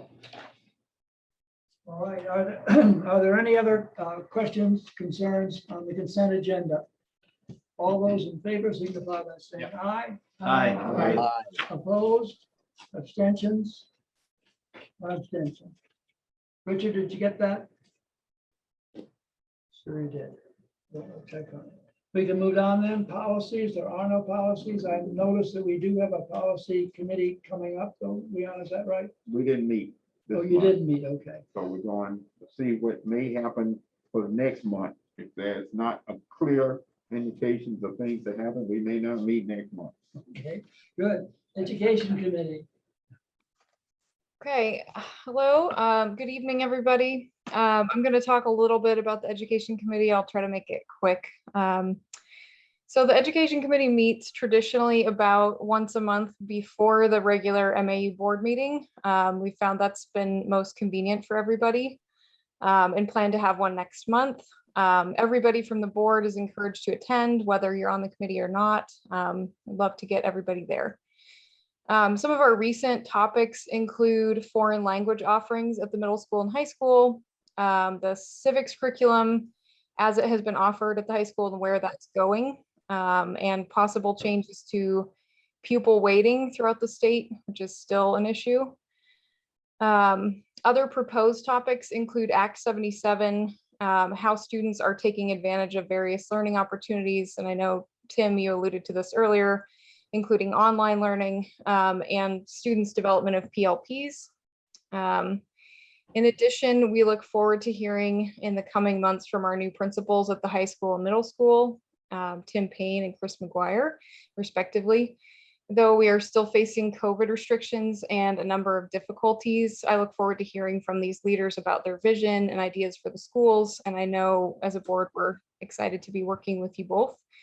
And I'll just say, as a parent of a new high schooler who texted me at the end of his first day that high school was awesome, by the way, I am quite hopeful about how the new year is going. And I just want to say I welcome ideas from board members for topics to discuss at ed committee meetings. I don't often get ideas, but you're welcome to let me know what you think we should be discussing and things that maybe are not on our radar at this point. And would love to see everybody there at the October meeting. Thank you. Thank you. And we will be having an education meeting before our next meeting, and an agenda for that will be posted. But if you have suggestions or something that you feel would be appropriate to have, not necessarily at that meeting, but at future meetings, be sure to let Carrie know so that we can start to develop a schedule where we can address some of these issues. Okay, we can go on down to administrative reports. We'll start with the new high school principal. Thank you. That feels a little weird to hear. I just want, first of all, I want to say thank you to the superintendent for the opportunity. The start of the school year has been a bit of a blur. Takes me back to the early days of your first days on the job. But I want to say this very clearly, both the students and the staff at the high school have been very welcoming and supportive, and it's been a pleasure stepping into that role. Lots and lots of listening, lots and lots of meeting with different groups, including a faculty and staff who I've met with a number of times. From their feedback, we're going to be focusing on clear communication, building a positive climate, and some consistency into the building. So I look forward to working with others. Those of you on the board who know me, and Chris has worked with me for a number of years, I tend to organize staff and faculty into work groups. So right out of the gate, we've reorganized a leadership team within the building. It's made up of mostly head teachers, administrators, and some department chairs. We've also reorganized a student support team as we got feedback from both students and staff that, clear expectations and quick response to any kind of behaviors in the building would be helpful. So we've been working on that a lot. And I want to say thank you to Jeremy Neal, who has extended himself beyond his teaching role to help with that team. It's been a huge success. We'll talk a little bit more, I'm sure, as we go through the months about that. Lots of work to do. Future work groups. We had a faculty meeting today, Zoom. We talked about student engagement. We talked about school culture, both for students and staff. We also have NEASC accreditation. I should have asked that question of the superintendent before I said yes, but there it is. They'll be with us next year. Work groups I found is a great way to engage both students and staff, one of which has already been working on revisiting and revising the dress code at the high school. And we proposed an option today to the staff. We expect some feedback from them over the next couple of days. Students and staff participating have been very positive. The next things on their to-do list is lunch privileges for upperclassmen and cell phone usage, which is a hot topic in the high school. And so I have told them very clearly, I expect staff and students to help come up with a solution for that, and they seem eager to take on that task. I want to thank Lynn Sweet. I learned how to use a Google Classroom during the age of COVID. Chris has one. His is much fancier than mine, but Lynn Sweet has been very instrumental in helping me transition to an existing Google Classroom. And I have made the commitment to post communication there in a clear and timely manner, and been getting some very positive feedback from staff. That is open to both staff and teachers. That's not a faculty only. As far as new staff, we have 14 new staff in the building. I've spent the last week and a half meeting with them and their mentors, setting goals, talking about how we're going to support them so they can have a safe and effective first year. They seem to be a very energetic group. They're very nice to meet. They're spread out across a wide variety of departments. We are still looking for teachers to be fully staffed. Both Mr. Colkeen and Nick talked about this.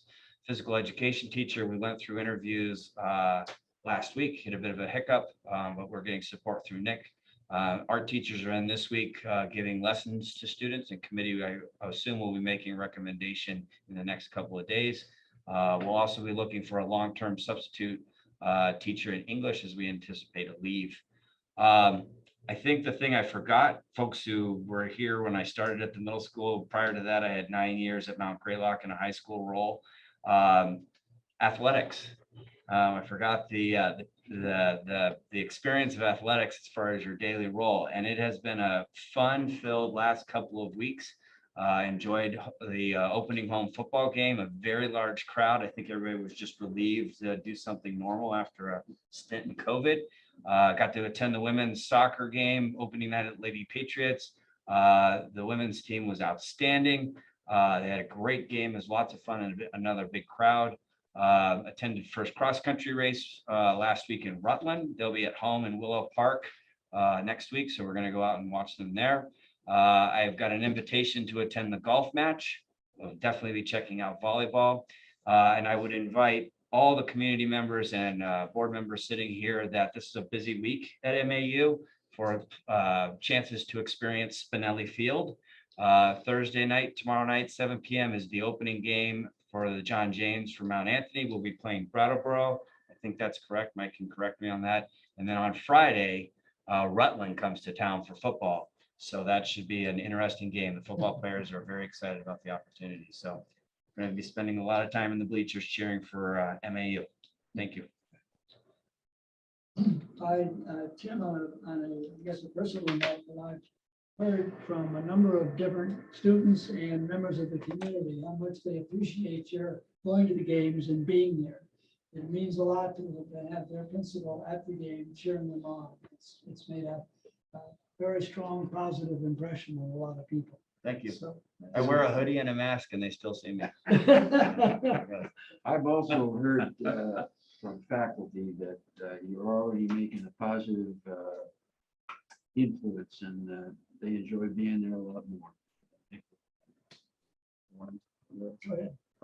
You mentioned, Tim, the cell phone use and so forth. I wanted just to remind everybody, you and the committee or whoever it is, we have an electronic use policy. They need to read that thing before we start inventing something that may not match up along that line, because almost everything we do, we got policies and almost procedures for it. Thank you. I'll make sure the committee refers to that. Yeah. Good. Chris, welcome. Thank you very much. It's a pleasure. I want to thank some people to start as well. I want to thank Mr. Colkeen for the opportunity. I want to thank the teachers, the support staff in the building, the maintenance staff, the secretaries, the Abbey Group personnel, and all the para educators in the building, because I try not to miss any, leave anybody out of that. Thank you, because all of them play a very, very important role in the building, and all of them are doing a job that is different than it was 15 years ago, different than it was 10 years ago, different than it was 18 months ago. And what we ask of them, especially through this pandemic, is more and more, and it's a lot of change, and it's a lot of rethinking things, and it's a lot of pivoting, and they do it with a smile on their faces, and they do it with the intent of helping kids all the time. And so they have been extremely patient with me in this new role, and they've been very helpful and just wanting to help any way they can, and stepping up and raising their hands to do things that are outside of what they originally signed up to do. So I want to thank all those people.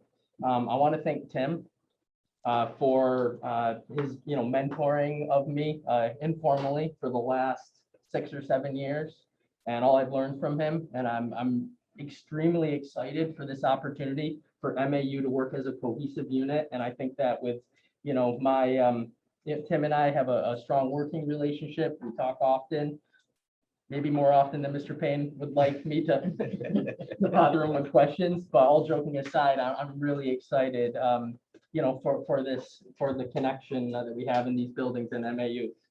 With all that being said, we are also working on, with a staff of a lot of new hires, 9 new hires since the end of last school year. This includes a family engagement specialist and an art therapist, both grant funded funded positions from the district. And so again, when we talk about the need for students to reacclimate and learn how to function as productive students again, I think these positions are extremely helpful. So I'm really excited to start working with these individuals, and I've already had some initial conversations and kind of got things up and going, and they're starting to see students very soon. And the family engagement specialist, I was just talking with her yesterday, and she's already really working with a couple families around attendance and trying to avoid getting to truancy petitions and such. Looks like we're going to have we do have an anticipating foreign language opening, which maybe at this point will be, moving more towards a solid just foreign language opening, of a reading interventionist opening, and also a 6th grade math teacher to hire. So we do still have some work, but we're working hard on getting, fully staffed. And now that I have 2 associate principals, that'll be very helpful. So I appreciate that. Our main focus to start the year is really around a project of a team of teachers that I put together actually when Tim was, when we were still working together in August, early August, late July, I guess, that we put this team together. And it's a project, it's an idea that I came to Tim with tail end of last year around, and I called it the first 30 days of school. Again, knowing that the first 30 days are going to be the toughest to reacclimate and re-engage students in the learning process. So we're calling this the first 30 days cultivating community. And so we've done a lot of professional development in the opening days around how to set norms with students, how to establish routines and expectations, and how to practice and model those routines and expectations for students, and also just general community building activities. And again, really trying to create that sense of community at the middle school, which, really, my job's easy in some regards. I just got to keep the momentum going that this man right here had us going in the right direction. We also focused on our PBIS system and our social emotional learning curriculum. All of that's part of that cultivating community first 30 days. So that's kind of the main focus to start our year. And that's not just for the first 30 days. That's the focus. That's an ongoing project for this year and beyond. As for communication, I've always said that I think the most important thing that an administrator does is communicate. It's a huge portion of the job. It's a lot of what my day is just communicating with people. And so I really take that seriously. I am set up and set to go, and I've already done my first trial K-12 alert. So again, Mr. Payne's got me a little tutorial on that. And so I'm going to be using K-12 alert for families. And I have 2 teachers that help me out immensely with Facebook communication, because anybody that knows me knows Mr. McGuire does not have a Facebook page or any social media. And that's not going to be on the agenda for me anytime soon. And I do have a Google Classroom that I use to communicate with staff. And I joke with Tim saying he's going to have to up his game a little bit, because I got a little fancy picture of a big, nice trout on my Google Classroom. So I'm waiting to see what his fancy picture is on his. I know it's been a long meeting. I could go on with some other things, but I'm going to stop right there. And I just want to thank everyone for the opportunity. And I can promise you one thing: I'm gonna work as hard as I can to keep the middle school momentum going. Thank you, Chris. We certainly look forward to having you there. And I hope that you will, and Tim too, both of you, I hope that the board can work closely with you and possibly have a better understanding of what some of your concerns are. And at the same time, let you know at an early time what some of our concerns are, so that we don't run into situations that become far more complex because they weren't able to be recognized and dealt with at an early stage. So I wish you both the very best of luck, and I hope that we will be here to give you any assistance that we can. Appreciate that. Yes, yeah. Yes, I don't know whether this thing is for Jim, Tim, or Chris. At the middle school, there is a job that has not been completed when it comes to the football and the softball field. And this is going on 3 years. The fence opening is up. The fence is down, it's open, and people are going in a manner in which they shouldn't be going. And I cannot understand why it had not been done. COVID hadn't stopped the concrete trucks. Okay, I certainly agree that that's been on our agenda for a long time. I'll be happy to investigate that and report out to that at the next meeting. Thanks for bringing it to our attention. Very good. I have no further comments on my report. We have for your information in the packet. Are there any other items that should be brought before this board? If not, I would accept a motion to adjourn. All in favor? Aye. Very good. Thank you very much.